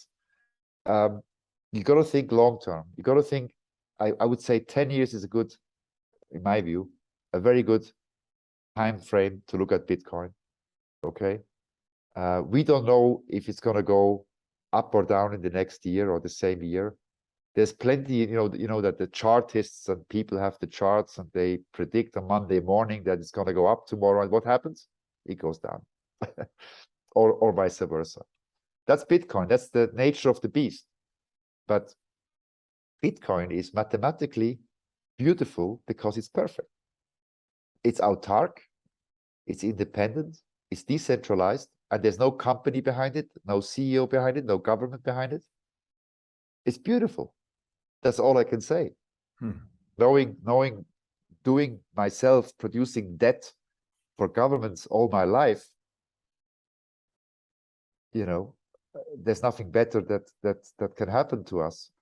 And I think, you know, if it's $20,000 or $18,000 now, I don't know what the screen is. I don't look at it every day. I don't really care. I'm very confident, and my family is, that in 10 years' time, we'll be fine with this investment.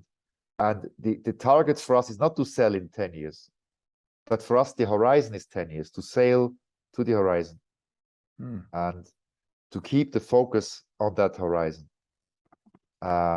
Of course, we have other income. We are lucky, fiat income, to support this strategy. Of course, I don't advocate everybody to put 100% into Bitcoin if you can't afford it.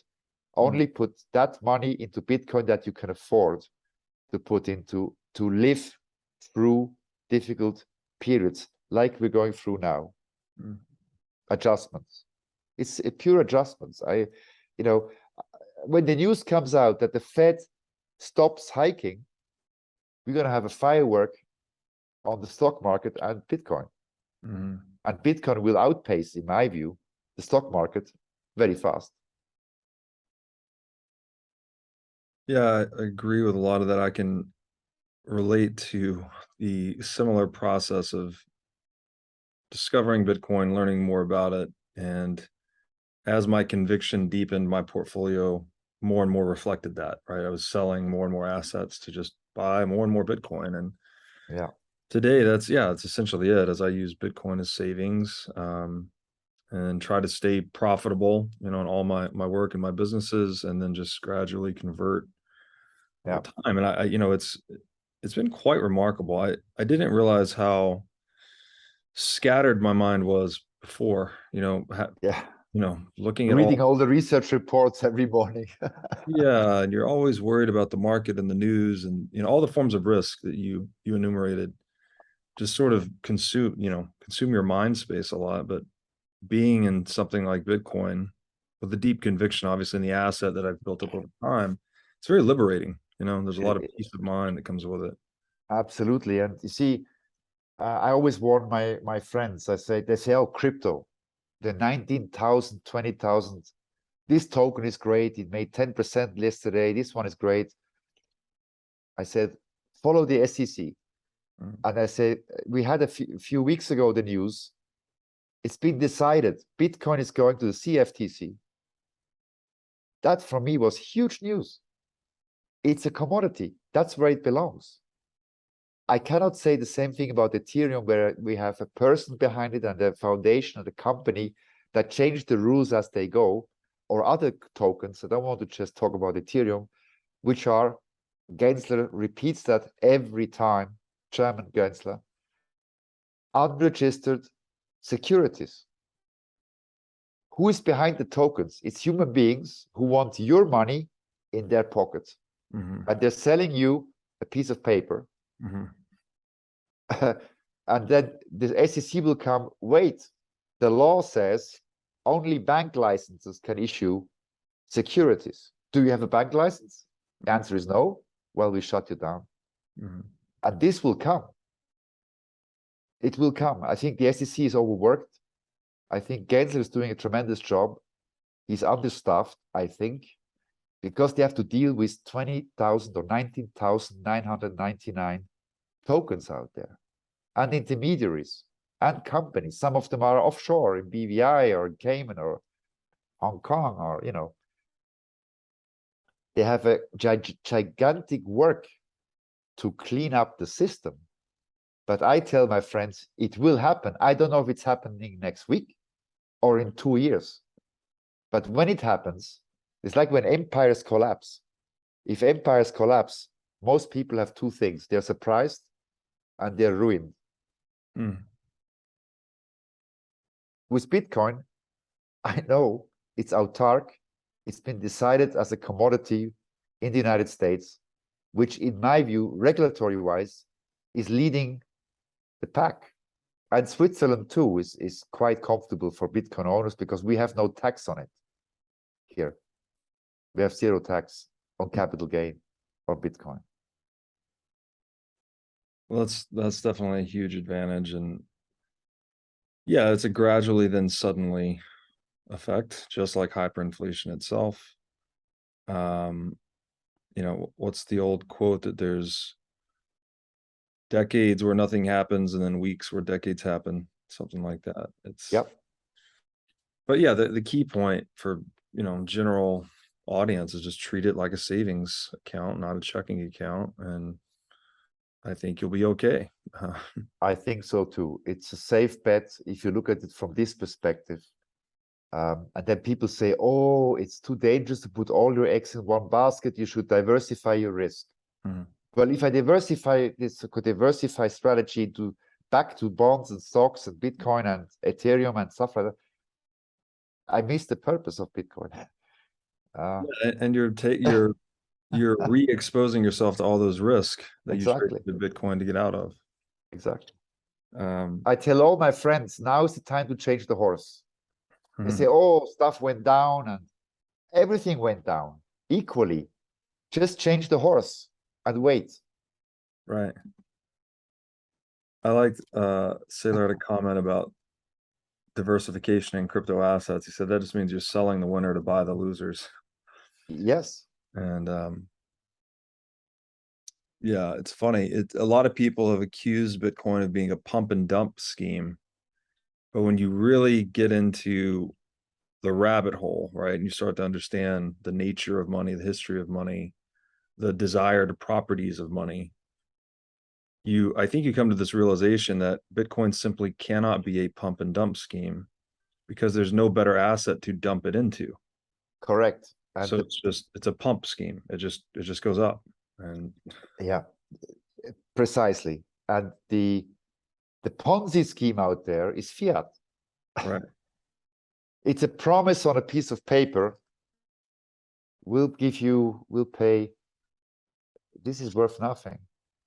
Bitcoin has proof of work. There's a reason for that. It's like a worker. I pay a worker here in the street here in Lucerne to dig a hole in 10 hours. I want to see the hole. Mm-hmm. And they do the hole. I inspect it. It's done. Well, I pay them. Proof of work. I can see it. It happened. They did the work. Mm-hmm.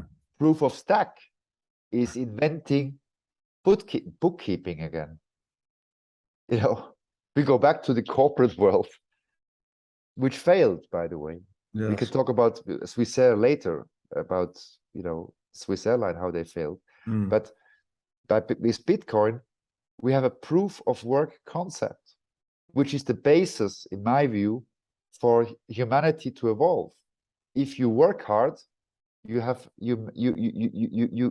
receive for hard work more. Yes. Then if you don't do the hole, you sit there and you wait the whole day, and the boss comes and says the hole is not done, I'm not paying you. Mm-hmm. It's very simple to understand. I don't have to be a mathematician to understand that. It is really simple in a lot of ways, and it's taking us back to the principles underlying gold, right? That's what gold was. Gold was a proof of work money, and then we built this proof of stake institution on top of it called the central bank. Yeah. And everywhere we have built that proof of stake institution, things have gotten really bad. Yes. So look at the euro now. Look at the euro. Look at the British pound. What happened last week? 22% drawdown. Is that right? Yeah, and we have almost a parity to the dollar. I was working in London in the 90s. It was $2.14, $2.15. Right. That was 1990. So 30 years later, I'm down to 1 point something. Can you imagine how much wealth has been destroyed? Right. People save money 30 years and they wake up now and it's gone down by half. Yeah. Yeah. And there's so something. All the work they did in the past 30 years, sorry to say, was for nothing. Right. I feel bad for those people, really. Yeah, it is bleak, but man, just open a damn history book of money. Saifedan has, in my view, done a fantastic work. I love his book, The Bitcoin Standard and the Fiat Standard. It's most revealing. I recommend everybody out there who gets into this business of Bitcoin to read those two books, to invest the time. You have to invest. It's another proof of work. You've got to read those books to understand. And if you don't understand it, then ask a friend who understands to coach you and to coach you, to help you understand.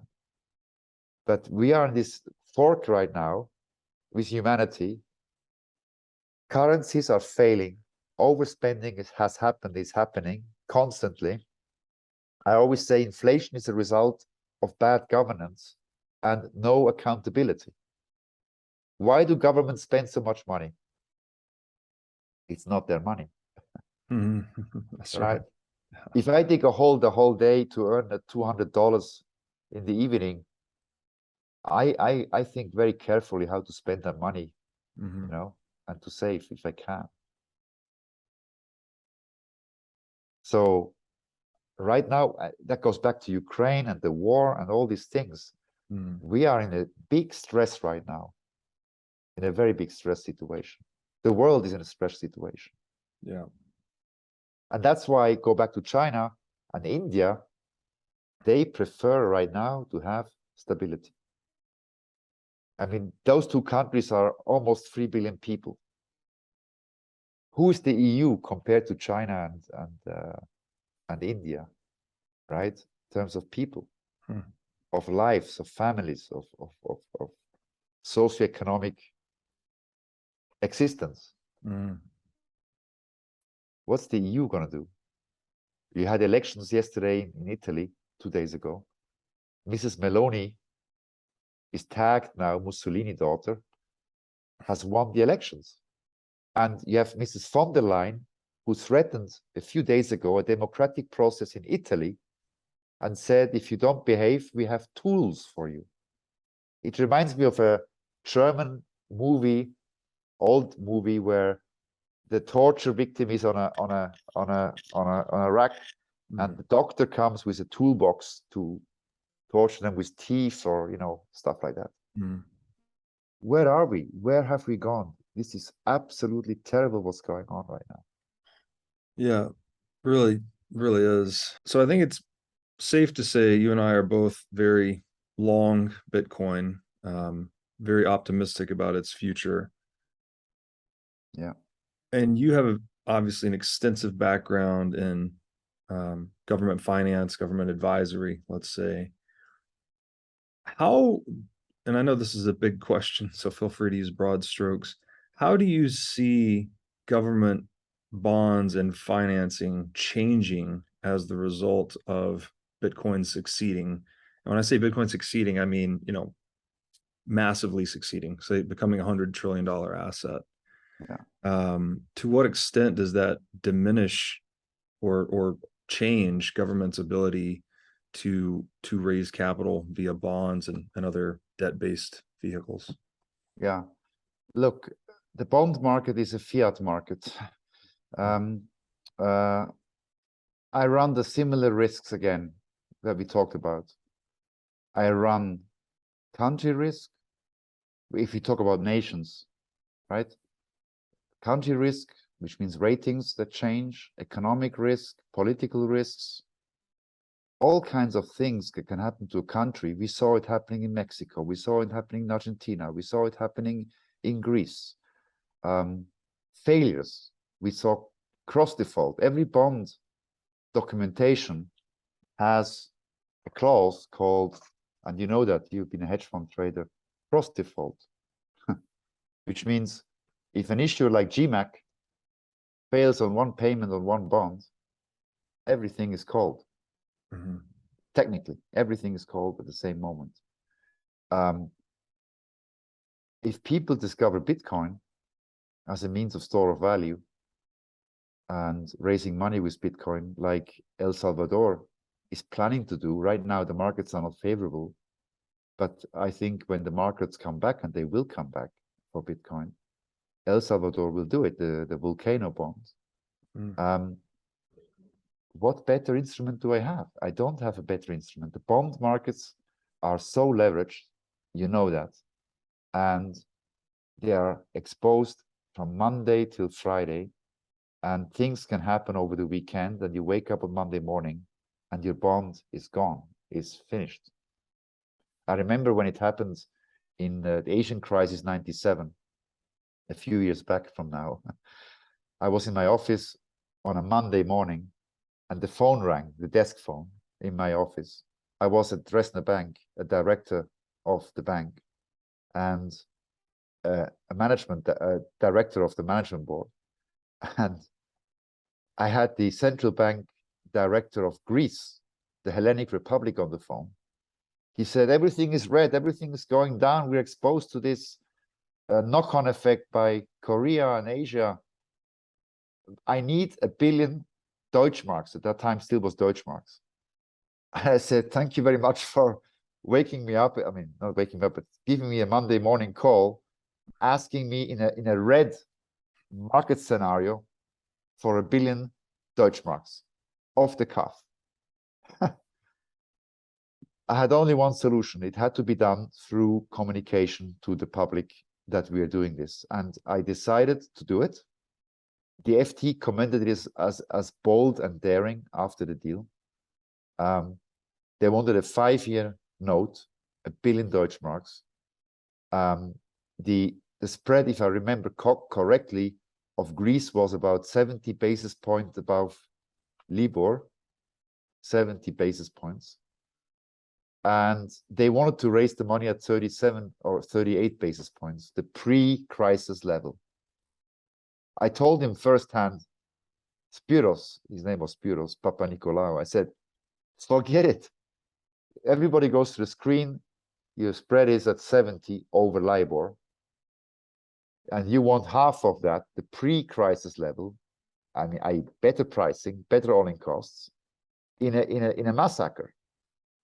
When I thought about it, I said, let's use the press. So I went to Reuters, and we decided to do it with the condition that we can convince the public about the following thing. We said the Hellenic Republic is an EU member, European member since 1981, and it's inconceivable at the time then that the EU will drop Greece. Okay, let it default. Since we talk about default risk, it worked.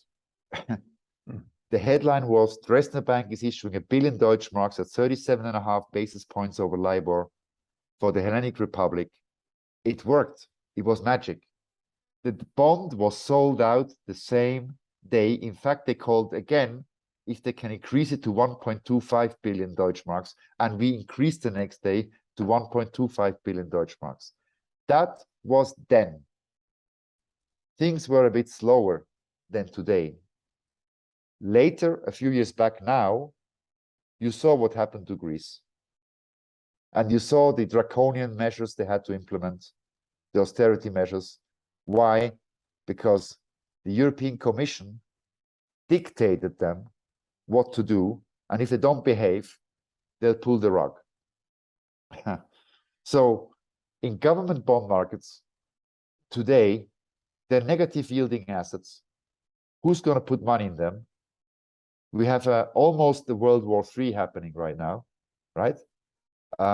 Again, I have a mountain of risk in the bond markets, over leveraged by trillions, and I have Bitcoin, okay, which has all the way to go to eat into the gold markets, to eat into the bond markets, to absorb all the other markets. Why?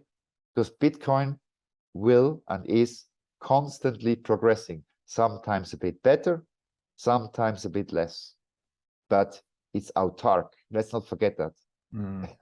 It's completely independent. I have no credit risk. sovereign risk, market risk. Well, market risk, yes. If you speculate on Bitcoin, you have market risk. If you trade it, you have market risk. But if you don't, you save it for 10 years, you don't have. You ignore it. It used to be safe to be in the bond markets, right? 20, 30 years ago, you buy a government bond, you're fine, you had your yield, but we're past that process. I think the bond markets are over leveraged. They are totally unsafe, and they're negative yielding assets. Why would you put money in there? I've got inflation on the galloping. I'm not going to do it. But the banks are still pushing it. They're still printing bonds. The governments are printing bonds. I mean, look at the US debt. Where's it now? 30 trillion? That sounds about right. I think it's somewhere Roughly? 130% neighborhood of GDP. GDP Correct. 2020. Correct. So yeah. Correct. Do you think I get a mortgage if I go to the bank tomorrow morning right here and say I want a mortgage? I'm spending 130 of 100? No. Will I give money to a friend? I'll give money. I say, here's $1,000. I don't pay me back. I help you. But will I loan money from my own family to this person or family telling me that they're overspending constantly? I will send them to a course how to limit spending and how to learn how to save. That's a good, like Jesus said, I don't give you the fish, but I'll teach you how to fish. So, go back to biblical times. No, bond markets they have been great in the 90s. When I was at work, emerging markets, they were growing fast, they were evolving fast, the infrastructure was built newly, great outlooks, okay? But today, wherever you look, where do you have a great outlook? No more. Yeah, even with U.S. treasuries, which are considered to be, coming up through college, they actually called this, it's called the risk-free rate, right? You get the rate of return on a U.S. government bond, and it's presumed to be risk-free, a risk-free return, because the U.S. government has the monopoly on currency production, so they can just print new units of currency, new dollars, pay the bond. So long as the legal monopoly of the central bank is preserved, then you effectively have no default risk, was the presumption. Yeah. But I don't, in a post-Bitcoin world, I don't think that presumption holds anymore. No, it because doesn't. I don't know, people have an option. People aren't forced into treasuries or currencies as a monetary store of value, right? Or you're not forced into commodities and equities even as an alternative store of value. You now have something that has effectively perfected the properties of a monetary store of value. So I feel like in the long run, as Bitcoin succeeds, it actually heightens the default risk of even U.S. Treasury bonds. Yes, of course it does. And the spending mechanism, the overspending it's just crazy what's going on. Not just in America, even Switzerland now we have problems with COVID and stuff. We were supposed to have no debt, but now we have debt. Switzerland, one of the richest countries in the world, voted last week, richest country in the world, highest per capita income. We're going the wrong way. And the government is blind. And the good thing about Switzerland is that the Swiss central bank will not issue a Swiss digital currency. It's been decided they're not going to do it, which is great news. But the EU, as you know, the ECB is pushing for that. And that means a total blunder on the people. It's stealing value from the people, and it will force people to be controlled by the government. They will see every penny, where it's going to, how you spend it, how you're receiving it. You have no more privacy on your money. You have not any privacy left. That's it. It's the end. Which is now crazy. Sorry, go ahead. No, that's what's going to happen. the central bank currencies, the digital currencies, are a control mechanism. Think about it, completely controlling people. And they, on Monday morning, they say, oh, Pascal, we don't like your behavior in the politics. Now you cannot fly to America. You cannot buy an aircraft ticket, airline ticket, because we will not allow you to spend for airlines on Tuesday morning. That's it. It's programmable money, right? So it's a bit like structured finance, if you remember. Structured finance is great if you apply it to stabilize something, to really save something, a entity, or structured finance is fantastic, mathematics. But most banks have abused it and destroyed value with it. And I see the same thing happening with the central bank currencies coming, the digital currency, sorry. Very, very bad outlook for humanity. And that's where Bitcoin comes in, our friend, which is autark, independent, decentralized. One country will ban it. It will move elsewhere. Okay, it's clear that Madame Lagarde, who was convicted yesterday or today, by the way, for receiving money, not punished, funny enough, but she's running the ECB right now. And she hates Bitcoin. She hates the whole topic. She is a hater.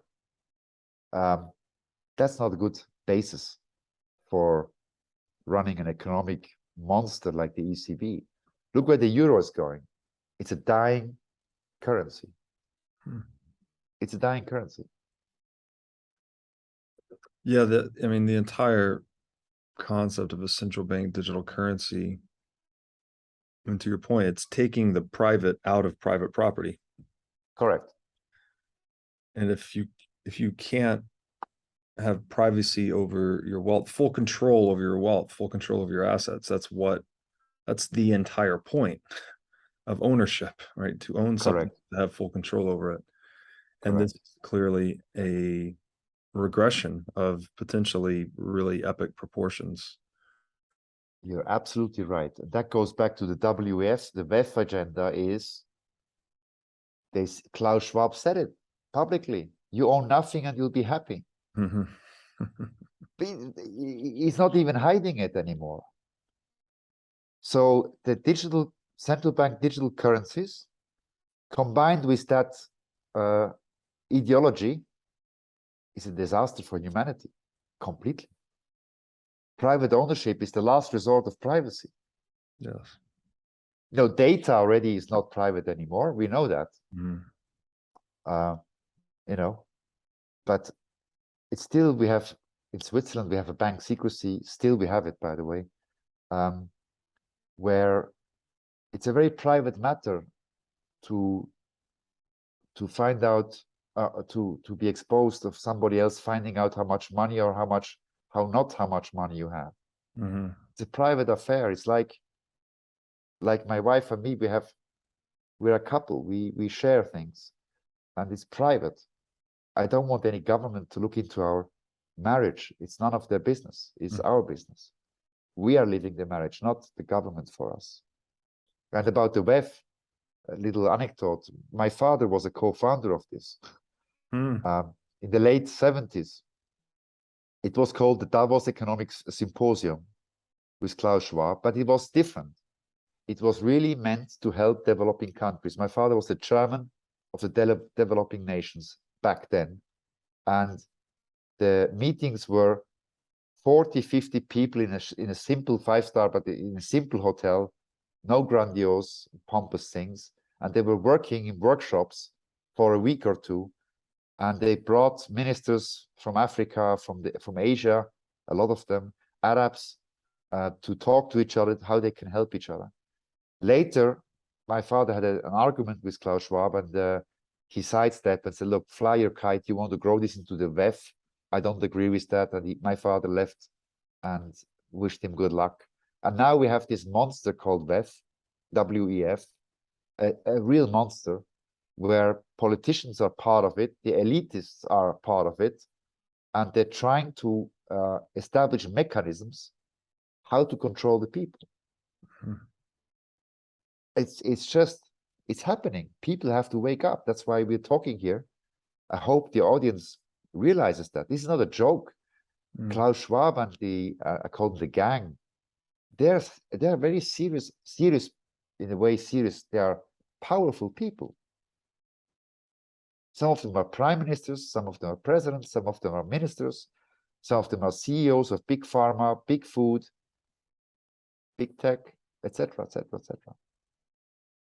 It's happening, and people got to protect privacy. That's where Bitcoin comes in. Only Bitcoin and I know what we have from each other.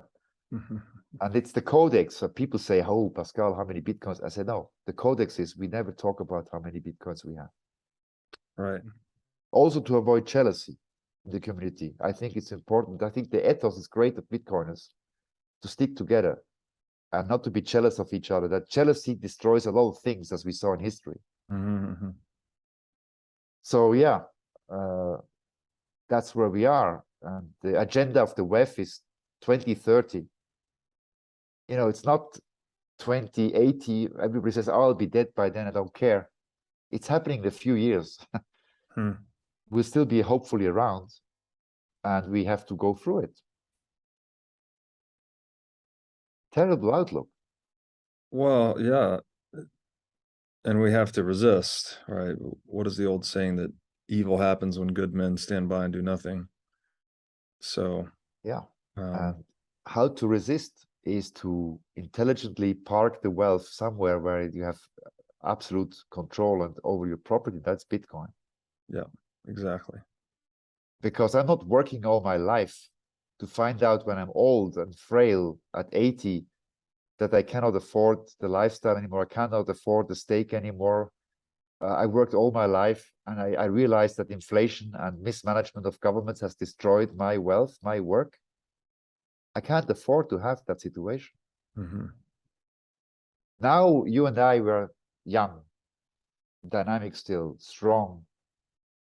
But look at our parents when they get older. They don't have the energy anymore to get up at 6 in the morning and work till 10 o'clock at night. They take it slowly. I already feel it slowing down personally. Sure, it's going to keep going. Okay, I want to pivot. You know, you, in preparing for this conversation, you shared with me this movie titled Grounding. Correct. And it was, I think you were a producer on it. It was one of the most popular, best films in Swiss cinema. Yeah. And I think the plot of that film is pertinent to what we're talking about today. So could you just tell us a little bit about this movie Grounding and how it relates to everything we've been discussing? It's a perfect example how things can fail that were deemed never to fail. Swissair was the best airline for decades, for 70 years, the best airline worldwide. It was a national stock. Not every citizen, but many citizens, most of them had Swissair stocks in their portfolio. It was a flying bank. And in the 90s, the management decided to expand, to gobble up other airlines, to become globalist. And that's where the mistake happened. They took up a lot of debt. They bought weak airlines, tried to integrate them into the fleet. It didn't work, right? We go back to corporate risk, regulatory risk, operational risks, all these things. It didn't work. They couldn't control the monster anymore. That's the short story of a long story. And the debt mountain grew to a level where the plane literally was too heavy and couldn't fly anymore. And we had the banks controlling the accounts, two banks, the biggest ones, UBS and Credit Suisse, were the house banks of the airline. And we had a government which was supposed to secure airline traffic in the country by the constitution, Article 48 of the air transport law, which says in times of crisis, the government must step in to ensure operational integrity of the national airline. But everything went sour. We had 9/11. Groundings happened worldwide. Airspace, as you know, remember, was closed. Losses spiked. And the airlines suffered a great deal. Swissair went to the government and said, please give us a supporting loan or a guarantee for 300 million. We need that. No, today 300 million sounds like nothing. But at that time, it was a lot of money. Swiss francs. And the government said, no, we don't give you that money. UBS was a key player in the disaster of the demise of Swissair. And they engineered the grounding, which means the airline was so weak. You had such a great brand, assets like Gate Gourmet was the global catering company of Swissair. The catering company alone was worth $6 billion. Again, at that time, a lot of money. Swissair Technics, the maintenance arm, the best in the world, global company, part of the Swissair group, was worth at least $10 billion. But when the bank sniffed the opportunity and said, wait a minute, we will weaken the airline, we'll force her to the ground literally, make her collapse, we take the asset, reverse it into another airline, relaunch the asset, and take all the benefits. And that's what happened. The UBS engineered a default, complete mayhem, by not transferring money literally on the 2nd of October, 2001. Literally. The money didn't arrive on the account of Swissair, and the fuel supplier of the London flight in the morning said to the captain, I'm not giving you fuel anymore. The captain says, you have to, we're Swissair. No, for you, no fuel. So that was a domino effect. So one flight after the other got grounded. 18,000 passengers were stranded with no flight. No compensation. There was no money. No compensation offered. That's it. It was destroyed completely. So it was a big scandal. In Swiss terms, big scandal. 40,000 people jobless in one day. $50 billion of damage to the economy. Again, today 50 billion is like, you know, but 50 billion Swiss francs of damage that time in the headlines of the papers, believe me, it was huge. No help offered by anybody. The airline was grounded. I came to the rescue of that airline. I got Merrill Lynch. I was not working for them anymore in London, but I had my friends there. I said, can we restructure this? Yes, we can. So in 1 month, we engineered under high pressure, unsolicited, a proposal which didn't cost the government a thing. We said, you give us a state guarantee, which is 25 years. Only in 25 years, it will be triggered if the airline doesn't fly in 25 years.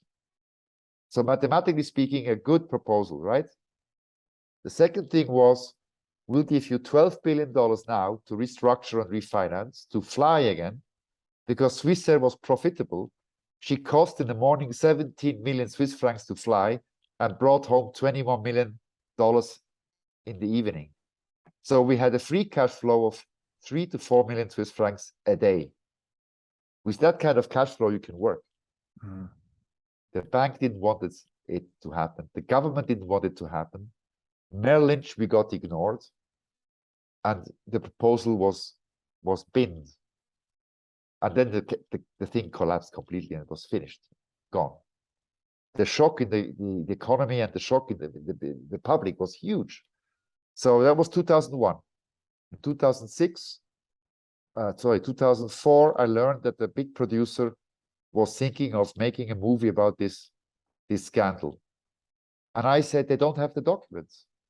To make a script, to accuse a bank, to accuse a lawyer, to accuse a CEO, you need absolute proof on the principle of two sources, like a journalist.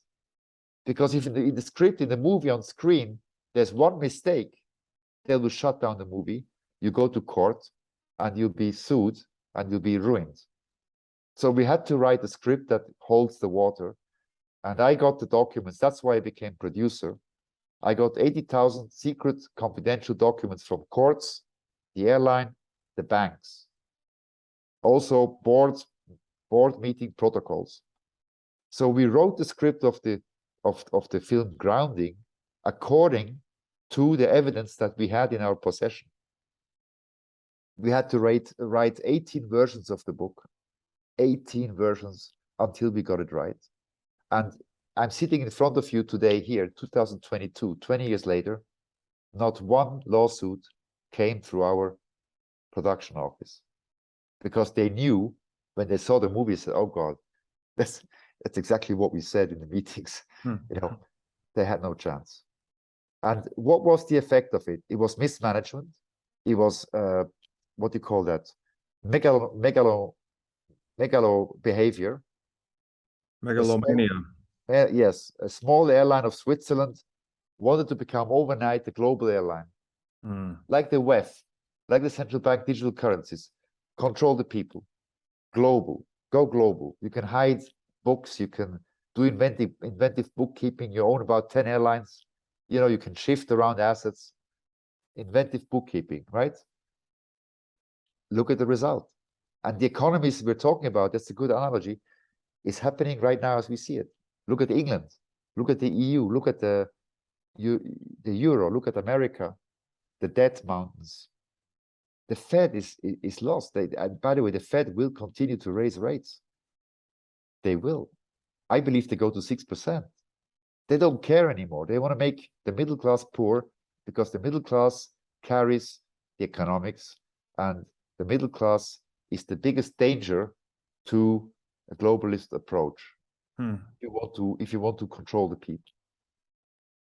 France, by the way, has no more middle class. It's wiped out. You can go to statistics. It's wiped out. Majority is poor, going from paycheck to paycheck to feed the family. And there's the super rich and the elites, of course. That's it. I always say to people, if you have a small business, SME, a factory, a barbershop, a garage, you're an artist, art shop, you can tell people off. You can tell politicians to go and fly the kite if you don't like it because you're an employer. You pay taxes. You get up at 9 o'clock or 6 o'clock. It's your decision. But if you work for Johnson & Johnson, Merrill Lynch, or whatever big company, conglomerate out there, you do not stick out your head. You do the 9-to-5 job. You don't say anything about politics, about corporate politics. You just don't want to stick out your head. If you stick out your head, the risk is very high you replace the Monday morning. Like that. Poof. Expandable. So go back to central bank digital money and the WEF. That's what their agenda is. And the ESG, and then this woke movement, everything is coming together. It's scary. It really is scary. And we talked about much scarier things at the beginning about the war. Just to remind people, the Cuba crisis looks like a children's game compared to what's going on right now in Europe, right now. But on the economic front, what we discuss now, macro, to go back to Bitcoin is the savior. It is the ultimate definition of property. It's the ultimate. I have it on my, if I want to, I have it on this phone. Could be a $50 phone is enough. Yes, why do you say that? Why do you say that the Cuban Missile Crisis was like child's play compared to what we're seeing now? What is it? Because I don't think people are taking it that seriously yet. Yes, exactly. The Cuban Missile Crisis had one benefit over today. They were operating back channels. The Americans had back channels and the Soviets had back channels to talk. I always tell people, the biggest danger is if you stop talking to each other. Even big enemies, they must talk to each other, shake hands, Talk, sit down, talk. Mm. Even if they have an argument, doesn't matter. Talk. If you are incommunicado, like today, two nuclear superpowers don't talk to each other anymore. Then we have, what do we have? Misunderstandings.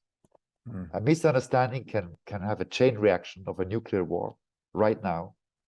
And it's, by God, the worst arsenals that we have to think of are in existence today to seriously, seriously damage our planet, wipe out humanity on a big scale. They don't talk to each other. That's the problem. So one person is cornered, as you know, we discussed that. Mr. Putin is, and the Russians are, they feel cornered more and more. Mm-hmm. And you have the West unhinging laws, international law. They said, oh, we don't care. We just go in the one direction now. That's it. It's the end game. Yeah. That's why the Cuban Missile Crisis actually was about Berlin, not about Cuba. It was the Russians, the Soviets, who wanted to have their territory in Eastern Berlin. And the missile crisis also was real. They were shipping missiles to Cuba. That is true. But it was not just Kennedy who said, if you cross that Rubicon, we will, nuclearize you. Mm-hmm. It was about Berlin. There were back channel discussions happening at the same time. Hmm. Today, we don't have that. There's no communication. And that makes it more dangerous, just the lack of dialogue. Absolutely. Makes sense. That's the scary bit of today. In 2022, we are, and again, the arsenal is so much more, I'm sorry to say this, it's much more efficient. The Russian missile will take 1 minute 43 seconds to hit London. It's unthinkable. It's extremely concerning. Yeah. It's these nuclear weapons are so dangerous in geopolitical game. Yeah. Because if it only takes one play of that card, to put the entire game at risk, right? Like the whole, you could set off a chain reaction. Take a house of cards. You take one card out, the whole thing collapses. Right. And think about this. I always tell this to people. Imagine the world. We sit down, we take China, we take America and Russia and Africa. We tell the Russians and the Africans are the resource bases, right? And the Middle East, sorry, take them together. Resource-based. The Asians, Chinese and the Asian countries are the factory of the world. They produce, they're happy doing that, creates jobs. And the financialization is done by the Anglo-Saxons in the West and Europe, if you want to say so, to share and to cooperate. We could feed every human being on this planet by doing that. Mm. Of course, not with the fiat system only. We need to have a bit more of this ingredient. Yeah. But think about that. There could be global peace. I was in a lunch in London in '98. We had a lunch.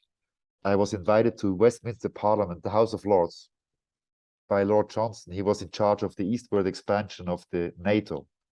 And our guest was Peter Schuster, at that time the mayor of Kosice, the second largest city of Slovakia, small country next to Czech Republic. And he was a hopeful. He was running for presidency in '99. So it was a prelude, and we wanted to, I was as a banker called in to discuss a few things on the economy, to brief him what could be done and not. And at the dessert, Lord Johnson said, oh, Mr. Schuster, Peter, when you become president, like this, he said, we want you to become NATO member. And I said, that was not on the agenda. That was not on the agenda of today's lunch. And then Peter Schuster, his daughter was there too, and a translator asked the question, said, what do we have to do to become NATO members? Oh, it's very simple. We send you a fax. You fill it out with your hardware. And then we send you another fax. You fill out the hardware that we recommend, NATO hardware. that you must possess to become compliant with us. And then Schuster said, yeah. And I interjected, I said, wait a minute, why don't we send the fax to Moscow at the same time? What is NATO for? It's there to fight Russia, right? It was very uncomfortable, but what I said was very disturbing for the host. There was a big silence in the room, and I was never invited back by this person for a lunch or dinner or anything, because I suggested that we should make peace and stop this escalation and armament race, that we can work together. That was not very well welcomed, this comment. It was a disaster for me. Why is that? Why the resistance to setting aside differences and working together towards peace? What is it the profitability of warfare that some of these parties?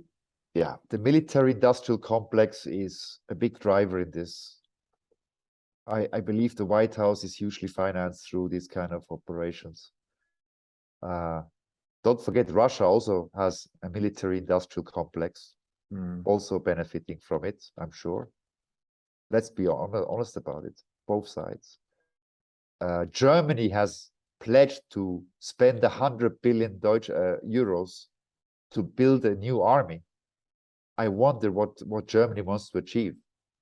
But Germany, we had them before in history, 8 years ago, with this kind of fantasy. But arms race is profitable, and yeah, it is the big margin. It is, unfortunately, the big business that comes into this. Because ideology-wise, Russia today, not today in this war, but let's say take it a few years back, is a very westernized country. You have common law, you have all kinds of Western elements of society, entertainment, work philosophy, etc., like in the West. Russia is a European country in a sense, up to the Urals. It's European culture. Of course, if you fly 7 hours east in Siberia, it's not European culture. It's different. But why can't they work together? That's always been my biggest question, and I'm still, I can't understand it. But Russia now feels threatened, and that's a big, huge problem for everybody. Indeed. I think this is a good place to bring it to an end. Sure. For a session together. Yep. Could you please let my audience know where they can find out more about you or your work? About my work, I think you can Google my name. You see a lot of drama because my father got assassinated the 29th of July, 2013. Let me just spell your name. Sorry for the audience. It's just listening. Pascal, I want to say this correctly, Najadi, and that's PascalNajadi. Please go ahead. Correct. So I've been fighting for justice. I wanted to find the killers and the masterminds of this killing of my own father. And I partially succeeded. The ex-prime minister of Malaysia is in prison now, in a real prison. But we still don't know why the killer has been paid $5,000 to shoot my father. I'm still working on it, fighting for justice, fighting for peace. Justice means peace. But justice is not self-justice. I don't go out and have this person killed. In fact, I personally don't even want the shooter to die through a death sentence. That's not my philosophy. Revenge is a very dangerous emotion. You make a lot of mistakes if you are in a revenge mode. We have a law, and we have prisons for that. And if it's life imprisonment, fine. And yeah, justice and peace are very close together. Wonderful. And I look forward to going into that story with you next time. I know that's a Sure. really big Pleasure. one. Yep. Pascal, thank you again. This has been a wonderful conversation, and I look forward to the next one. Robert, it's a great honor to be with you tonight here, my night. Thank you very much for giving me an opportunity to speak and to voice my opinion. And thank you for the questions. And I look forward to our next session.